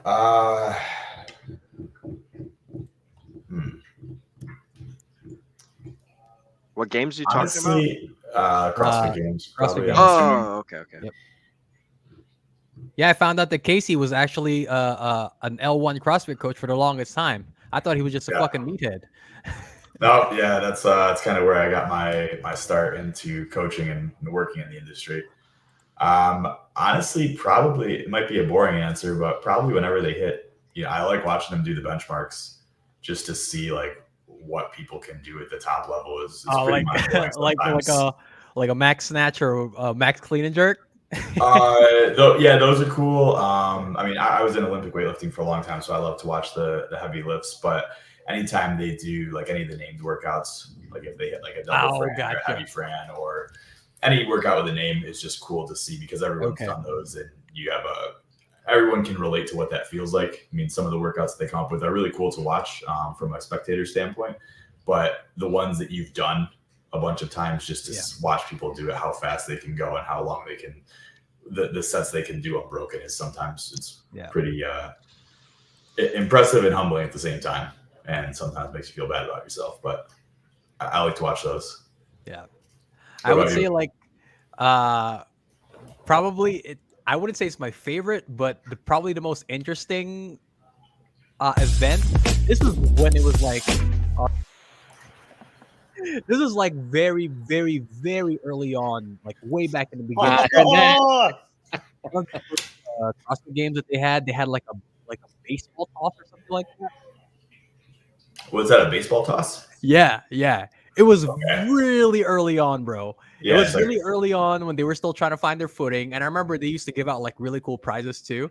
Yeah. I remember I think it was like one games season they gave out like pistols or handguns or something. Yeah, when they were probably at the ranch still. In the Yeah, so yeah, Dude. that's probably the most interesting times in the CrossFit games, like very early on when they're like still trying to like find their footing and trying to figure things out. So Yeah, when I took my L1 at the end of the weekend, they had they just gave us all beer and we all just drank across in New England, which I don't think they do anymore. But back then it was pretty cool. I'll fucking drink to that. Hell yeah. Yeah, hell yeah, same. Slancha, as the Irish Cheers, would cheers. say. Wait, I just went to Ireland, and this is where I made my whiskey. Yes, Slancha. exactly. I like how it's blurring your hat out as it thinks it's background. Only the top half. Of your He hat, put though. the blur on because of the alcohol. I love That's it. kick ass. I love it. Yo, Sloth, welcome, bro. Oh, and also Oh. Bradley. Holy What's up, smokes. everybody? Yeah, Welcome, what's up, guys? everybody. Sloth decided to join the D-Gens today. Hell yeah, man. I Fucking love it. I like to take a stroll on the spicier side of life every once in a while. Yep. This is where the spice melange can be found. Where the jalapenos be, man. That was good. I like Let's it. have some fun, Slothy man. Good to see you, buddy. It's good to see you guys. Thanks for beaming me up. Yeah, bro. Hell yeah. What brings you? What have you been up to? What's new and exciting with you, Mr. Crypto Sloth?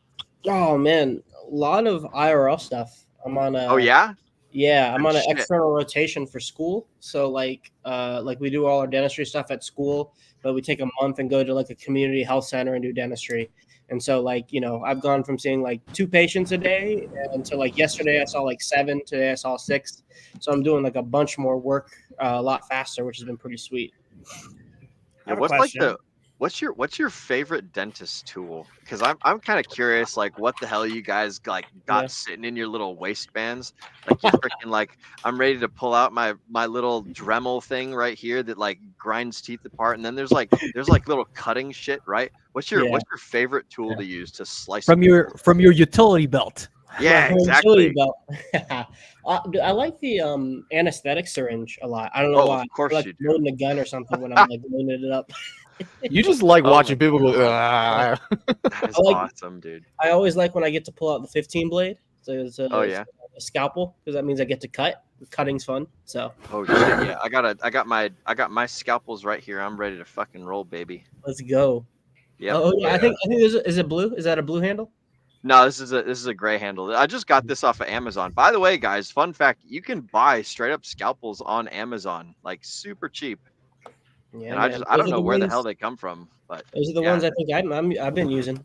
they're crazy sharp. Yeah, they're super Yeah. cool. But if you got a scalpel, you need either super glue or sutures. So make sure you got those if you're doing scalpel things for the folks at home, of course. I'm sure that Mr. Sloth, that Suturing's fun. anything that I needs get better at cutting it. It's fun. needs a little bit of what's that? I said I like suturing. It's fun. There you go. Excellent. Hey, Sloth. Yo. So everybody knows you're always giving people alpha about whether it's about Hedron, Icosa, liquidity providing, but very rarely do they get alpha from you about the best dental hygiene practice, right? Like, can you give us some alpha on the best dental hygiene practice that'll keep your pearly whites for 50, 60 years to come, bro? Give us some of that alpha. Oh, yeah, man. Dude, I'm about to blow your minds. You ready? Brush your damn teeth. Come on, guys. Brush your teeth. Get that shit out of your mouth. What are you doing? Wow, I never knew that. So I don't have to floss then, just brush. Revolutionary. At least brush. Jesus Christ. I mean, if you floss every once in a while, I guess that's okay. Lord and Savior. I'm going to ask something actually good that I can give you guys that you don't already know. Let me think. I think people underestimate like processed carbohydrates, like really simple sugars and like that. Like that's basically the same as like candy on your teeth if it sticks around. So I feel like you're eating a highly processed diet, carbohydrate heavy, like that's like puts you pretty high caries risk. And once you Keto start for going, the win. what? Keto for the win. Another Yeah. win for the keto diet. Yeah. But like, once you start going down that road of needing fillings, needing a crown, eventually like a root canal, like it's just like the slow grind towards like eventually you're in my chair and I'm pulling your tooth out because it hurts, So, the more you can do, the earlier, like the better. And it's, it's been pretty humbling in a lot of ways, seeing like 20-year-olds and stuff with like, losing their teeth, like 10 plus cavities, a couple teeth already missing, and they got like 60 plus years of their life to go. Like, it's really sad to see. And so I'm getting a greater appreciation just because I'm doing the work on the people of like what that disease process is like, and like, how important it is to have your oral health intact, because it's one of those things, like once you lose it, you didn't realize how important it is. I like the, you take it for granted. Like, oh, I can just eat these things, or I can just like talk normally, or I can smile and not like care. But that's like a real problem for a lot of people, like eating, one of the things that I get, like when I have to make dentures for people and stuff, it's like, hey, can I eat that steak again? And the answer is like, kind of not really. Like you're getting a prosthesis because you're disabled, because you don't have any teeth. Like it's never going to be the same ever again. Yep. And so taking care of your oral health is becoming more and more like it's everybody knows it's important, but like because I'm working on people who like need a lot of extra help with it, like it's yeah. Whenever you hear that sound. Hey. Dace! Let's go. What's up? Up, Dace. Oh boy, you're looking snazzy today. God, I love it. I'm so upset you're not shirtless though. How dare you? That's perfectly fine. Hey boys, y'all keep the conversation going. I need to get another whiskey refill, so I'll be right back. But y'all keep it going. So I'll continue. So Dace, everyone likes you when you're shirtless, but you look very sharp with your V-neck and your jacket. Nice jacket, sir. I really like it. Looks nice. Actually, it's a black button down. It just looks. It's very Is dark. it all the way down? It looks like a black all the way like down, down. brother. Oh, just super dark. But yeah, can't tell because it's black. Suit's new. Very Off good. the Too many rack. shadows. I saw Very Casey good. look sharp. I was inspired to come try the new one out. Oh my man. If you could turn your mic up a little bit, it would be great. But Dace, tell us what's going on. You drinking anything tonight? I just got back from a job, an audio gig, training some folks at a church, and really about to try to get some rest. But like I said, I saw you guys are still cooking, and when Casey showed up, I was like, man, I gotta come try the new suit out. Actually, Dace, this is Dan Bilzerian. It's not Casey. It's Dan Bilzerian, baby. I see So that. we got. Yeah, Casey's tied up in the closet. Dan is in charge now. Oh, what a pity. What So a pity. So It's good to Dace, see you live though, Dace. We don't get to see you live on the DGen Roundtable very often. So fucking cheers, bro. Good to have you on. It's Hell good to yeah. be on. Look, if you want to see more of me live, come get in the Telegram if you're not already. I'm on live every Tuesday. Telegram Tuesday. Absolutely. Will was on this week, and lots of folks popped in. Really, we got going, and like 45 minutes later, we had a lot of folks in there. Probably 25 people in there at the peak. Lots of folks, and we covered a lot of topics, a lot of helpful responses to like news updates that are happening through the day that we're posting about Telegram. We'll drill in and deep dive on those topics on that call. And I host that call every Tuesday at some point, right? Stay in the chat and you'll see me post about it. Usually you would have to pay for it too. It's kind of crazy just how much alpha goes on in there. So Dace does an amazing job running that, being able to get on and be able to do that. Maris, I know you're in there quite often, asking questions and stuff. Like, what do you think about our little Telegram calls? I mean, they're amazing, and for me, it's crazy that they're free. So I try to recommend my friends this group. I think I recommend at least 6-7 people, but I'm quite sad they don't take advantage. But hey, you can't convert That's them all, good. right? It's good that they don't take advantage, because then when they get left the fuck behind, then they'll be like, oh no, I should have took it more seriously. They're gonna sound exactly like that. So I want to say a couple things. So first of all, Dace, if this is your work clothes, I know why you get jobs. So number one. Two, it's very important to be in the Telegram because Telegram is very free. You get alpha from 6 people that stream weekly, 7 people, 8 people, and a couple of people behind the scenes that you don't even know that actually help to build the alpha that we talk about that you have no idea about. But if you're in our chats, it's free. It won't always be free. And we want to help people as much as we can, but we can't help you unless you help yourself. So you have to take that first step. So Casey, how do you feel about being part of the DGen Roundtable? Like, what have you learned from us, and what is our chat, and what makes it beneficial for you? Yeah, so I was just gonna hop in and say something when Dace was talking about it, but I was on the call as well. I was only able to catch about 15 to 25 minutes live, and I just caught myself up on it this morning. And everything Dace was saying is right. There's a ton of alpha in there. It's really good to get. You guys are very on the ball. I feel like the timeliness is huge. If there's something big that's happening, or potentially big that's happening, and people are, whether it may be something big or not that big, but there's a big reaction to it. You guys are very quick to say like, hey, these are our thoughts on it. This is a big thing, or this is pretty normal. Nothing to get worked up about. This is the best way to conduct yourself during it. That's one thing that I really like. The chat is very active. It's I have to put in a little bit of work, speed reading to keep up with it every day.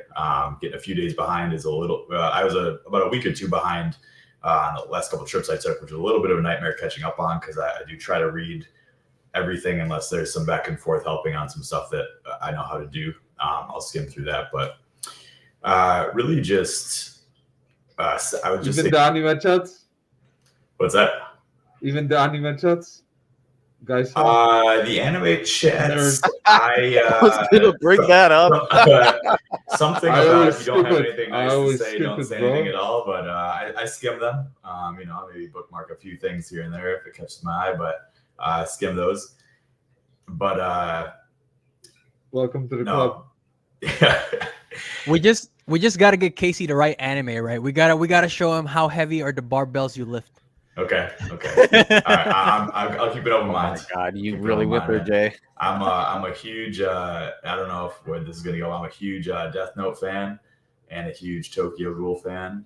Okay. And edgy. I watched a couple other things here and there, but that's about the extent for me. Oh, has anyone here seen Space Dandy? That's a classic. It's man. like a ultra Johnny Bravo on like Asian steroids or something. I feel like. I watched like one episode and I was like, I can't do this. It was entertaining, but Bro, if you think that's crazy, just wait till you jump into JoJo's Bizarre Adventure. There's a reason. Bro, why they call JoJo, it- holy shit. I've heard that name thrown around a little bit. Not to go off topic Stop them. Don't listen to them, Casey. Yes. This is all that you need to know. There you go. Keep Propaganda with the is edgy. intensifying. M&A is literally just this. That's it. And maybe One Punch Man. One Punch Man is fun. Yeah. Hey, Dace was wearing a gut shirt on the Telegram call on Tuesday. I remember that. I saw that. Damn right. The other day, Will told me he didn't know, he hasn't even watched any Dragon Ball Z. I'm not a huge fan either, but I have done Berserk, and like never any Dragon Ball Z is wild to me. Yeah, I've never watched Dragon Ball Z. Well, I mean, I've seen like of like 5 minutes of one episode, like once or twice or something. But like, yeah, I don't know shit about Dragon Ball Z other than like Piccolo's the green guy, and Goku's like the good guy, and Vegeta's the bad guy, who's apparently got over 9,000 something. Actually, Will, you're wrong. Piccolo is the black guy. He's not the green guy. Piccolo's black. He's green. I've seen him. Y'all are speaking Latin to a deaf guy right now. Exactly. That's This is how whenever anyone starts talking about anime or starts talking about sports ball or any of that stuff, I'm just like, oh, I'm glad that you guys are all having fun. I'm just going to like, fucking twiddle my thumbs here and be like, Called it sports ball. what a cool conversation they're having. Yo, did we just get no. did we just get a super chat? Yeah, We the did. hurt. Ooh, The hurt. The Herc throwing down some fighting words there, Will. What you got to say about that, man? Hey, if our friendship was so trivial that it could be broken over some Dragon Ball Z, then it wasn't worth having to begin with. So sorry, Herc. I am not sorry, actually. Yo, Herc was like, for that burn. Yo, Herc was like friendship unconfirmed, bro. Hey, you know, you got to do what you got to do. I'm sticking to my principles. You can stick to yours, my friend. So if I hadn't drank with Will, if I didn't smoke multiple cigars with him, if we didn't love and die, in fact, I gave Will the hardest criticism I've ever given to anybody, and I'm a manager at work. This is true. Give people criticism for my job. I gave Will the hardest criticism I've ever given someone, and he took it, and he was like, "Thank you for your feedback." And I can tell you that what happened from there is friendship confirmed. We both have fluffy slippers. We sleep in the same bed. I we am have literally over each other, wearing like fluffy slippers right now, bro. No, but honestly, like if people don't take your criticism, did you say we sleep in the same bed? Hold on. I was joking. Rewind a little bit. I don't remember that. Wait. Let me go back. Let's come back to Come this. on. I'm not done. Okay. That was a joke. But honestly, if you don't have people that give you a hard time, that don't challenge you to become a better person, that don't, give you that don't give you actually criticism, if it's deserved, then are they really friends? Will, what do you think about that? I think that you're fucking right, and I gotta say, like, I'm not going to go into the details of the criticism, but it was like, oh, this is a legitimate concern, and I think that I've addressed it. And like past that, we moved fucking forward, and that's the way that friendship should be. You should literally be ragging on your friends and tearing them down and telling them what all their flaws are from a position of love, so that way they can grow to become the best persons possible. If you don't give people honest feedback and give them like true feedback, then they're not really your friends. You're just sitting around. I have this quote that's on my desktop, and it says, if you are silent about your beliefs because you're worried someone will be offended, then your beliefs are not that important to you, but rather what people think about you is. When you stand up for what's right and true, you will receive both hate and love, but everyone will know what you are standing for. Yeah. So like I appreciate Brendan's feedback, and I took it and I ran with it. It wasn't easy for me. It was very hard, actually. Oh yeah, and we should do difficult things as much as possible. You should always do the most difficult thing that you can at any given point in time to build character and to just like become a better person. Okay. So Will, are we better friends because of it? Oh, 100%, bro. 100%. But it's because we both were men. Yes. And I want to be honest with you because I loved you, and you respected what I said because you respected me. I love you too, Bean. Absolutely. I love you too. Nothing but love here. I'll drink to that, bros. Hey, on this here Whiskey Wednesday, let's all whoever has a glass, go ahead and raise your glasses. And if you don't have a glass, then just like to people that challenge you and make you want to be a better person. For sure, bros. Cheers. Here's to everyone improving. Hey, we got another super chat from the Herc here. This guy, man, he's a baller. It all comes down to maturity. That comes from experience, and that you need to flex your interpersonal muscles. Yeah, absolutely, bro. Absolutely. 100%. And to what Will was saying earlier, agreed. Like you should criticize your friends as much as possible, because if the criticism is coming from a place that you want them to be better, then yeah, that's something that you should certainly express, and that if they are really your friends, then they're gonna take it well. Like, earlier before we got onto the chat, like Josh was criticizing me because I only drank cranberry juice and I didn't, imbibe in whiskey, and I took that fairly well, man. I didn't get offended at all, bro. Not even a bit. He said it was good for his period, so I understand. Yeah. It makes your period. It makes your period a lot more crimson, and that's a sign of a healthy period. Do you at least have ice cubes in that cranberry juice? Can we highlight Herc's latest chat? Whoever's in charge of the highlighting. Yeah, but I'll be honest. When I told Will, when I told you what I thought, it wasn't an easy thing to say. Exactly. And also, it wasn't a thing that you thought I was going to say. Exactly. In that moment. Yep, 100%. And I'll be honest, like it took like I was like what the heck's going on right here?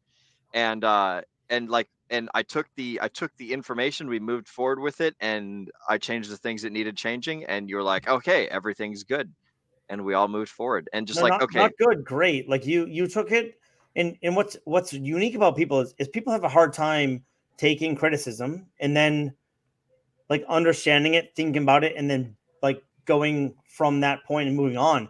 Honestly, bro, you've grown so much since that conversation. Like you were already a good friend of mine, and telling you that, I know that it could have hurt our friendship, but it actually made it stronger. it would only hurt our friendship if we had a weak friendship, right? And because we had a good friendship, it made it better. That's my 2 cents on that. I want to, can we highlight the Herc's comment again? And this ties in perfectly with what you're saying, Brendan. I only criticize those I love. If I don't criticize you, then I don't really care about you. Yeah. And that's absolutely right. Like the people that are in your guys' life. And this is another big thing, like why I created the Telegram t.me/hex_meetup is for people to go out and meet other people in real life. Because like me and Brendan had this conversation face to face, like in real life. Like we could, we can talk over the internet, and we can like, Brendan is thousands of miles away from me right now, and like we're on the same screen and we're interacting, we're sharing space, but there's something different about like the real life transmission of energy, right? Yeah. So go to t.me/hex meetup. This is my pitch here, right? I'm turning this into a pitch.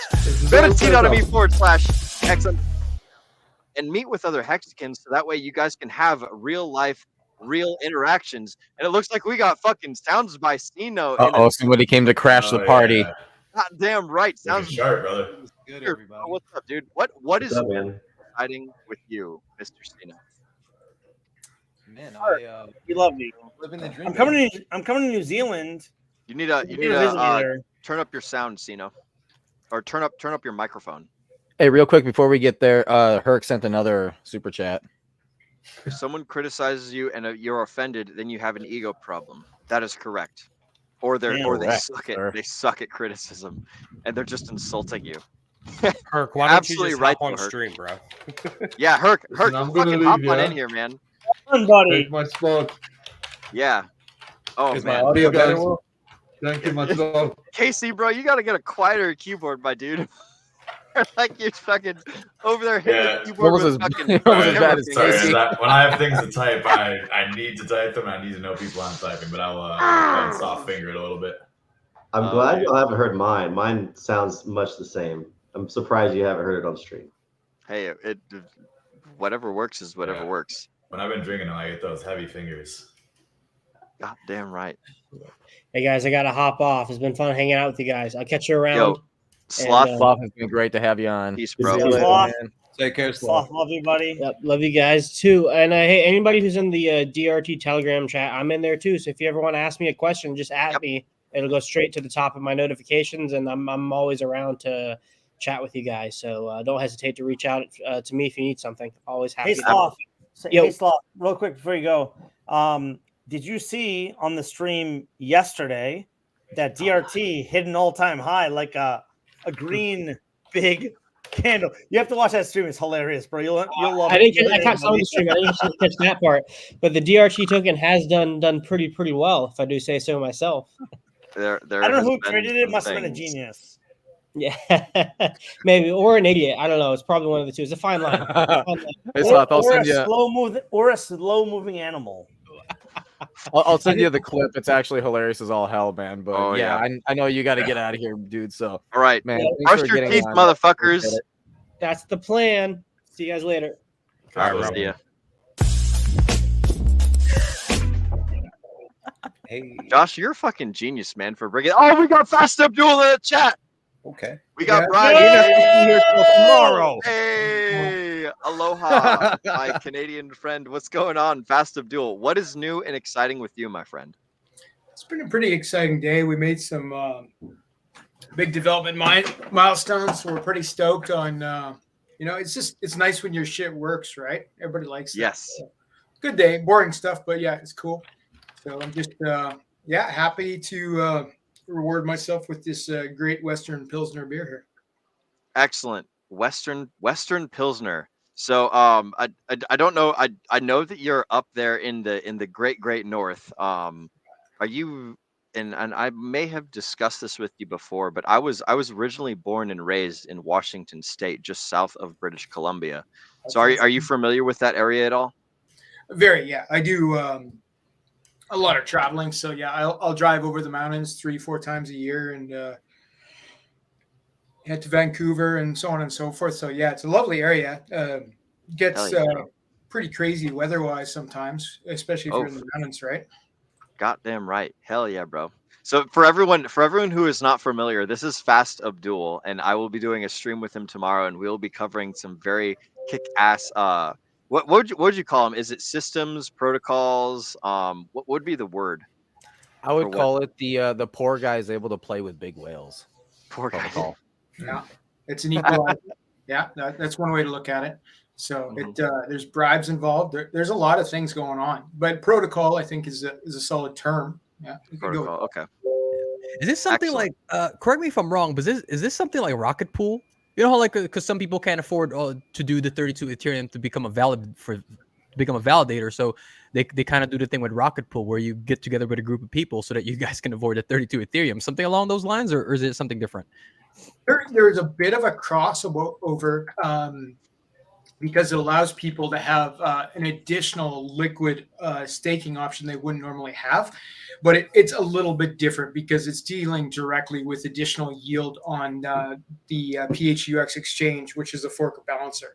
So it frees up your what's called prime FUX tokens because you have to stake for a year to get a yield bonus on that exchange. And with my protocol, you don't have to. You get a liquid receipt token that you could sell if you wanted to. So it doesn't lock you down in the same way.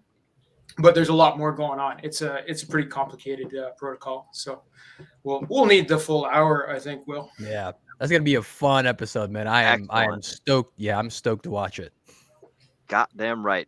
I'm gonna change gears here and go back to Sino. Sino, we didn't hear from you very much since you have hopped in, bro. What is new and exciting with you since last we heard from you, Brand?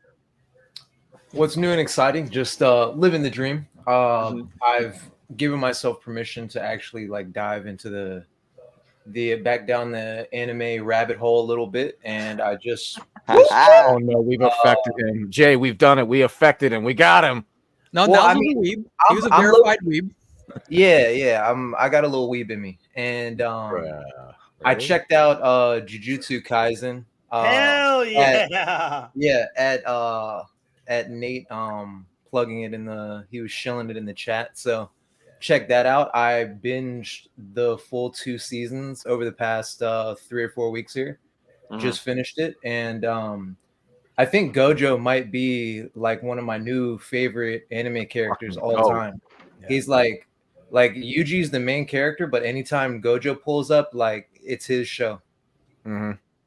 What about the I'm the main character. Shibuya incident? You see that? Yeah. That shit was mad wild. That blew me away. Fire. Yeah, it picked up steam real quick. Shit went from 0 to 100. And then I got through it and I was like, fuck, there's no season 3. Like now I'm waiting. Just read, bro. You can navigate it by reading. Yeah, this is true. Honestly, I'm the type who waits for it to get animated and then I binge it. Me too, bro. Niles, me too, bro. Niles, the important question is it short-haired Mai or long-haired Mai? Who are you voting for? Sorry, say it again. Is it short-haired who? Short-haired Mai or long-haired Mai?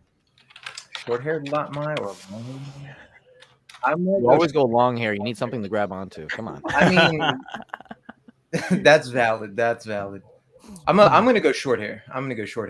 My man, short-haired Mai. Oh, look at this. Will also put on a suit. Oh my goodness. I noticed. We got so many motherfuckers in here, all dressed up. Oh shit, Jay! I didn't even see you. I thought that I might as well fucking throw on the wool jacket made in Mexico, baby. And wait, so your shirt says bad idea, and then you have a suit on. Oh boy. You're goddamn right, baby. This is a bad idea suit time. And I'm And wearing that's how I wear- that's how Wyoming I wear my jogging, suit bro. jackets, Like, yeah. like this. None of this makes sense, but we're doing it because it's fucking Whiskey Wednesday. Why not? Yeah, I legit have gym shorts on that do not match the jacket or the shirt. Yep. So, you know, I'll, Whiskey Wednesday stuff, you know. I got sweats, man. Right. I heard you say that. I went with the pants, and I'm kind of regretting it. I'm gonna be real with you. I should probably go with the gym. Yeah. I'm if you see wearing me turn pajama my pants. camera way hard this way, it's because I need to stand up and I don't want anyone to see the gym shorts that I'm 100% wearing. Oh, this is too good. Bean, do you have on a blazer right now? Yes, I certainly do. Attaboy. Attaboy. Okay, I couldn't tell your. Yeah, nice. So let's see who's I'm not got very on a blazer. fancy. Just We've got I wouldn't Nate wear this hat without a blazer. Who do you think I am?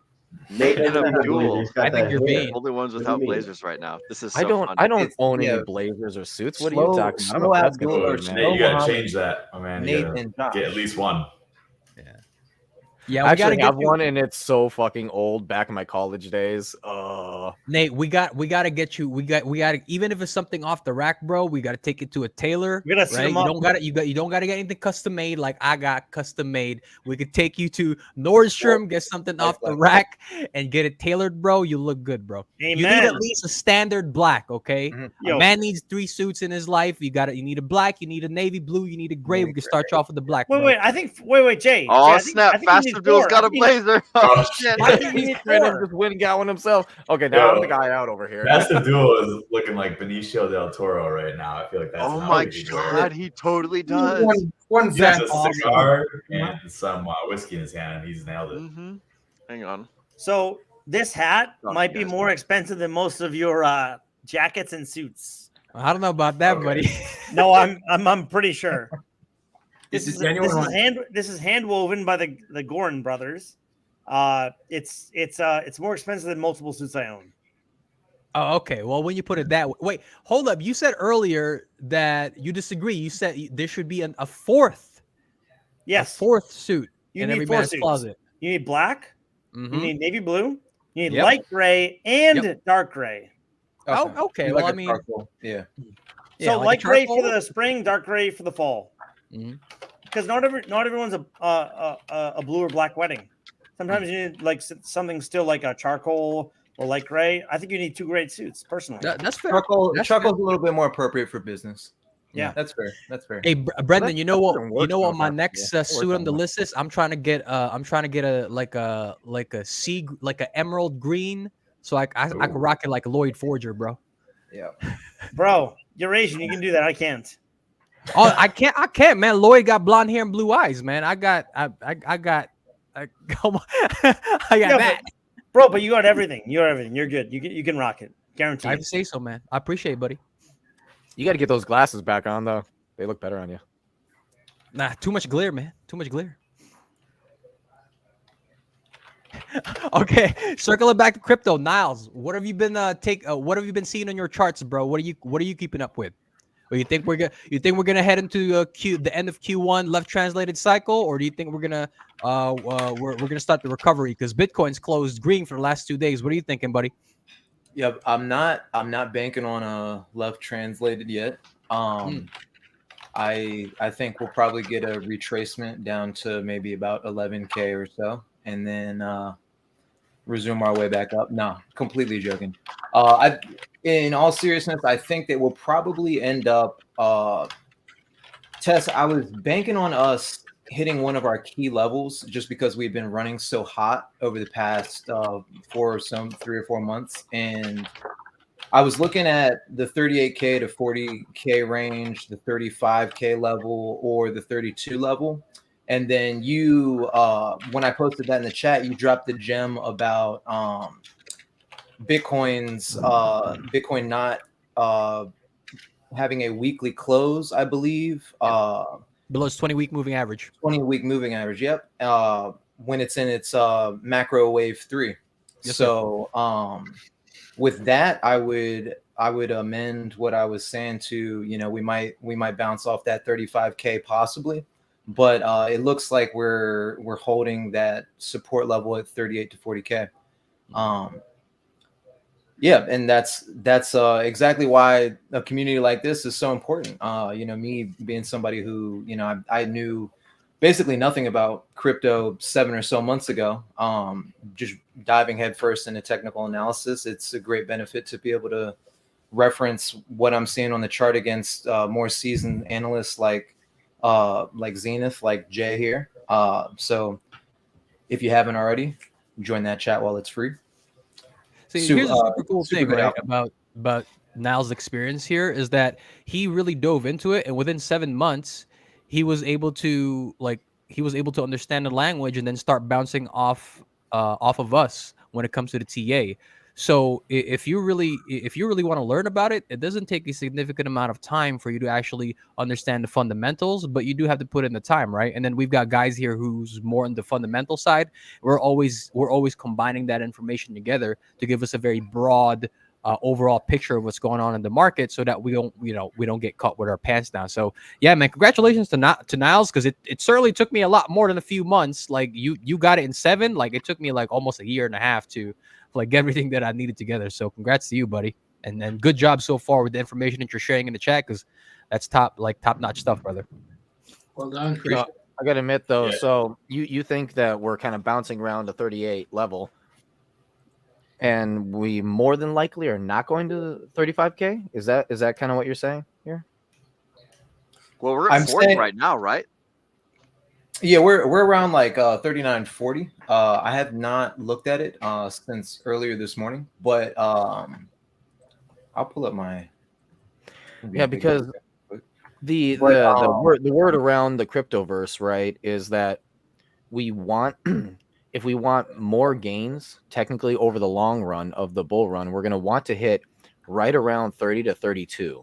That's where we want to actually hit. We actually want these red candles. And if we end up above 35, that's actually technically a bad sign for the long run. Yeah. And there's a lot of different.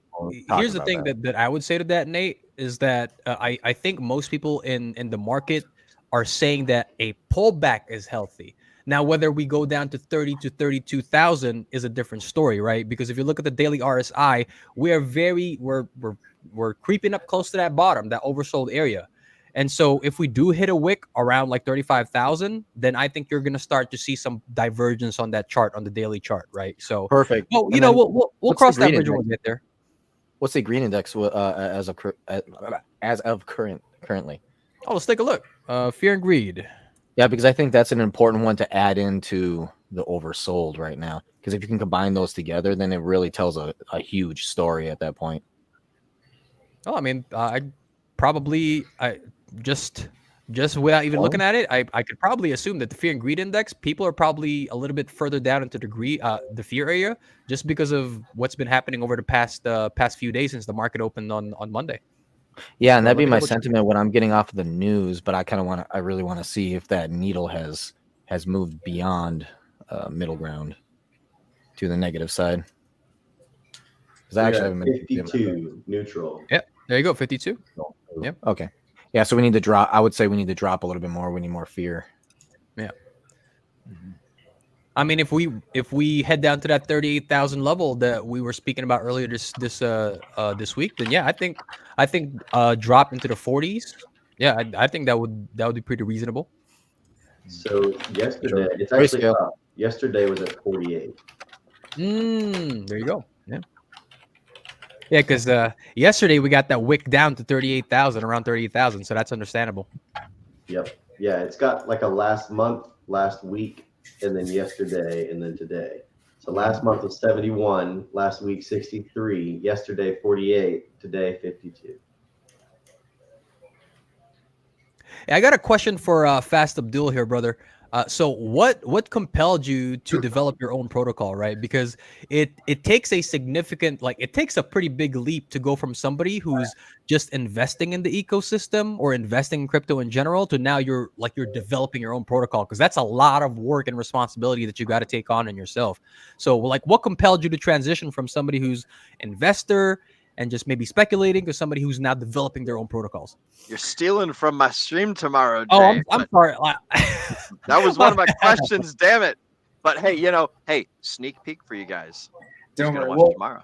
We'll keep it fresh, Will. We'll come up with some secrets. Save some goddamn right. All right, guys, and saying that, we're going to be closing out here shortly. So if you guys wanted to sort of put a final bow on the conversation, we'll start close out here in about 2 minutes. Okie dokie. FastAbdoul, go ahead and finish your thought, and then we'll go around the horn final style. Deal.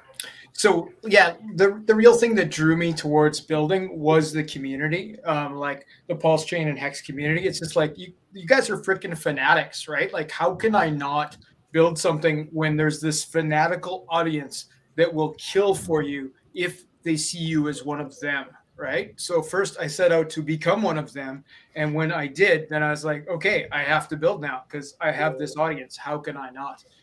It was really like such a huge sell story once you understand the quality of people and the IQ of the average Hex and Pulse Chain user compared to other, like, go hang out in the Doge room. Those guys are tools. They don't know what's going on.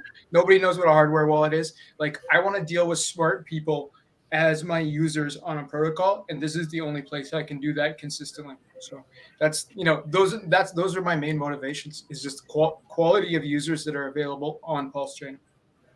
That's a very good reasoning, because a lot of the things that I always say about, like, Hexicans, Pulsicans, what I really like about the community is the fact that we all try to help each other. And the fact that you just got done saying, like, oh, all the Doge people, they don't even know about, yeah, it's like, what? That's like one of the know they're on Litecoin, bro. Exactly, right? What is going on there? And of course, we, the Hexican Pulsican community, are literally going to sit here and be like, what do you mean you don't, right? It's like, we will help each other. And that's the thing. That people going to come and, like, chase me down and, threaten to murder me because I dissed their token. They don't, like, they're not coordinated. They don't care. They don't have a cult like us. I wouldn't say shit like that about Hex. Like, like, I would fear for my life, so that's a good thing when you're looking from this perspective. And the really cool thing about the Hex community, since Abdul mentioned it, is that you have this fervor that exists within the Hex community, right? And they're going to support you if you're building your projects. But here's another cool thing about the Hex community that I've realized, right? If you're building a shitty product, they'll tell you straight up you're building a shitty product. Because they're smart, right? Yeah. Mm-hmm. Well, and that you're not building something that'll contribute to this ecosystem, that you're just here trying to scam people and rug people. So yeah, they're very on the ball when it comes to that stuff. So they're smart, they're congruent, and they're honest. Like, those three things all together is what makes for a fantastic community. And you talk to the other founders, like of the quality projects, which I get to because now I'm involved in that community, and, like, those guys are on the ball and they have your back. It's pretty cool. Yeah, one of the things that you said, I think you were having an interview with Corey, if I remember correctly. You were talking about how you and Yellow Cake were you purposely set out to try and be like, hey, what is the issue that's currently going on right now? What is a problem that we can solve? That alone says a lot about Mm-hmm. And not only does that speak for, like, the type of person you are, but the type of person or the type of people that you can trust to run something on a protocol that is what it is, right? But then it also it speaks about the community itself, which is like, it's not people who are like, how can I extract money? Oh, get. Man, I went through this with the influencers not too long ago. Just listen to them, but oh, hype this up, and they've already got they've already got their coins and they're ready to dump on your head. Instead, it's like, how can I help everybody? How can I help the entire community? And that's the entire point. And that, I respect it. There's two types of people, and I'll throw it to you, Josh, right after I'm done with this thought, or throw it to you, Josh. Is that there's two types of people in this world. There's anchors that will there's anchors that will drag you down, and there's balloons that will lift you up, right? You need to surround yourself with people who are balloons, and you need to rid yourself of all the people that are anchors. Josh, why don't you go ahead and get us started on this closing out sequence? Yeah, for sure. So FastAbdoul, and Casey and Niles, thank you guys so much for coming on. We're going to let you guys hop off. FastAbdoul, we're looking forward to seeing you tomorrow night. Super excited about that. So it's going to be a lot of fun. But Casey and Niles, thank you guys so much for hopping on and hanging out. We'll be back with this again in 2 weeks. So, plan on popping back on, and we'll keep the conversation going. Oh yeah, thank you so much for having me. I appreciate it. Yeah, absolutely. You guys. All right. It was awesome time. Thank you. Yeah, you guys have a good one for sure. Thank you so much. Appreciate you, gentlemen, for joining. All right. So while they're popping off, I'm just gonna sort of get the screen recalibrated real quick. We got Niles showing off his water. But yeah, I tell you what, Brendan, why don't you go ahead and start the closeout? All right. So I just want to say thank you, everybody. It's been a while since I've been on Whiskey Wednesday, and it's a lot of fun. You know, we have the best barkeep in the house. We have a lot of great people coming on from our community, and honestly, this is just a hangout session. And a lot of times we get a lot of alpha. Tonight we had a lot of fun, and I hope you did as well. Next Sunday, watch out. We have a phenomenal episode coming out on Sundays, and we bring a lot of alpha on the Sundays. We don't drink heavily. We're ready to go. So come ready and come often. That's what she said. I like it, Mr. Family friendly show. Mr. Dace Northal, what you got, buddy? Man, I'm just happy to have gotten on for a minute with you guys. Join the Telegram chat if you haven't. Come join us Tuesdays. I'm there every Tuesday hosting a call. Other than that, it's wonderful to see my brothers. And yeah, this was a fun one. It was cool to participate in a different manner than I'm used to. So it's good to see everybody.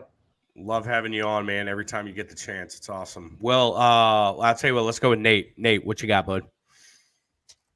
Oh yeah, no, I'm just working a lot of different things. Quite frankly, I'm going to be there's a lot of streams going on right now, a lot of things I'm doing, but the FastAbdoul is going to be tomorrow.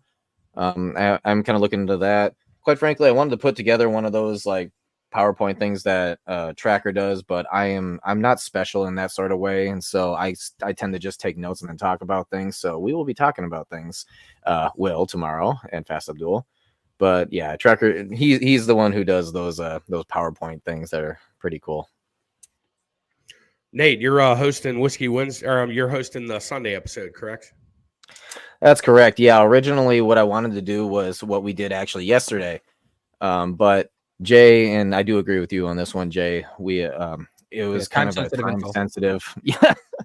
Yep. Time sensitive. And so we got to come up with something else for that, but it shall be come up with here real soon. Awesome. Good stuff. Will, tell us a little bit, get us hyped up for the interview tomorrow and latest updates on Hex Meetup.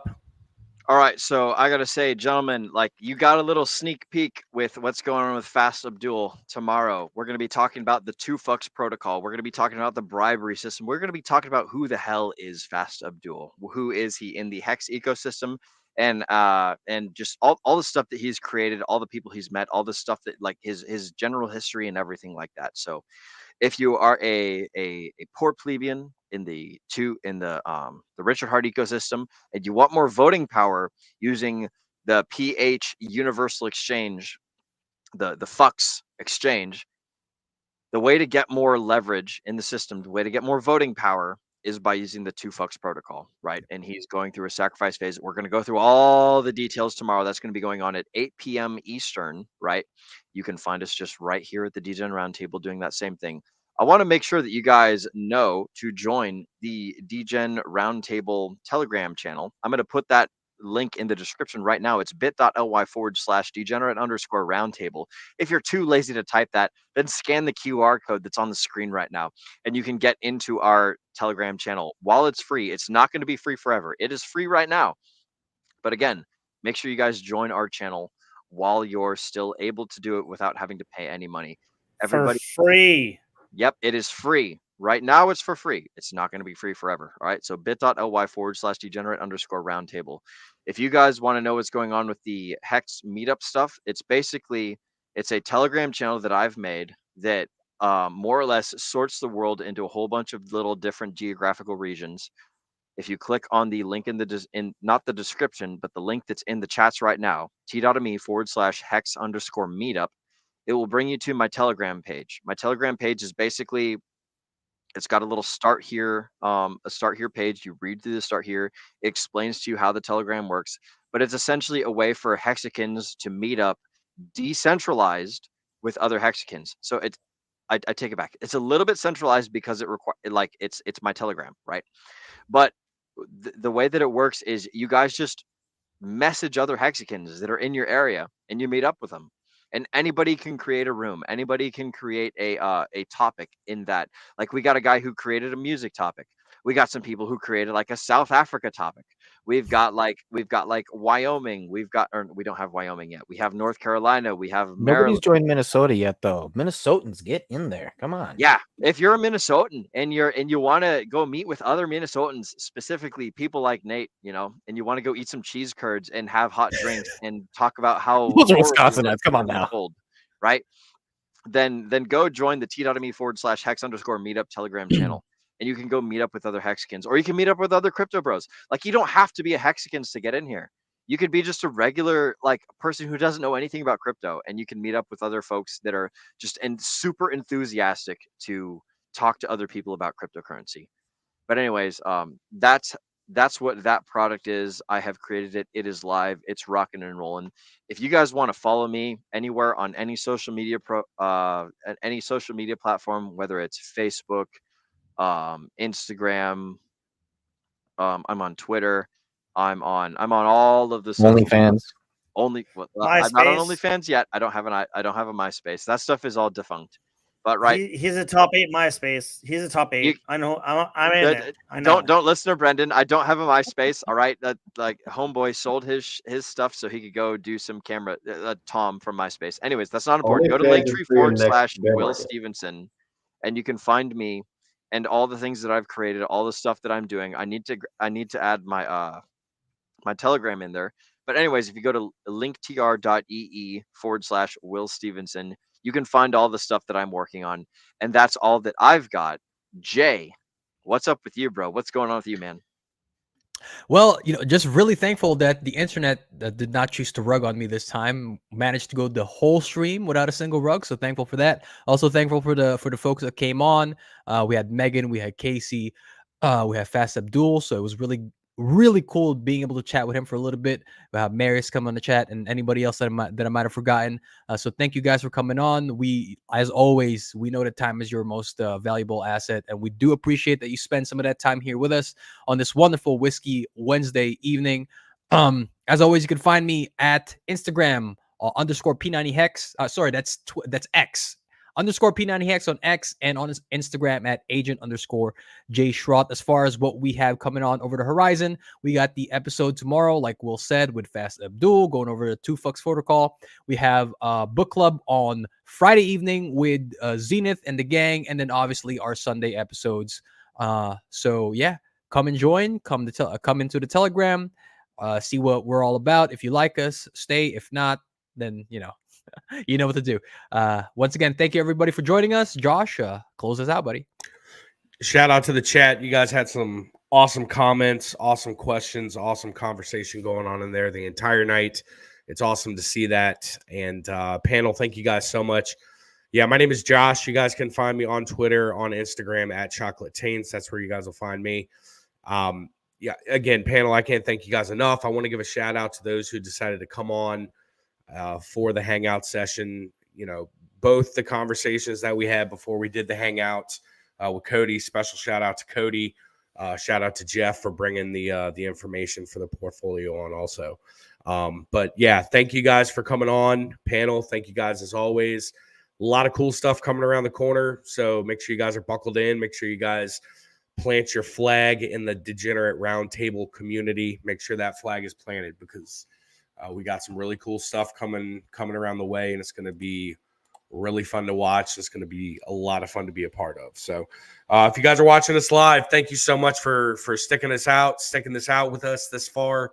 If you guys are catching us on the replay, make sure you hit that notification bell. We will be back here tomorrow night with FastAbdoul, hosted by Will. We're looking forward to that. So thank you guys so much. Have a great evening and stay DGen. We about to go up like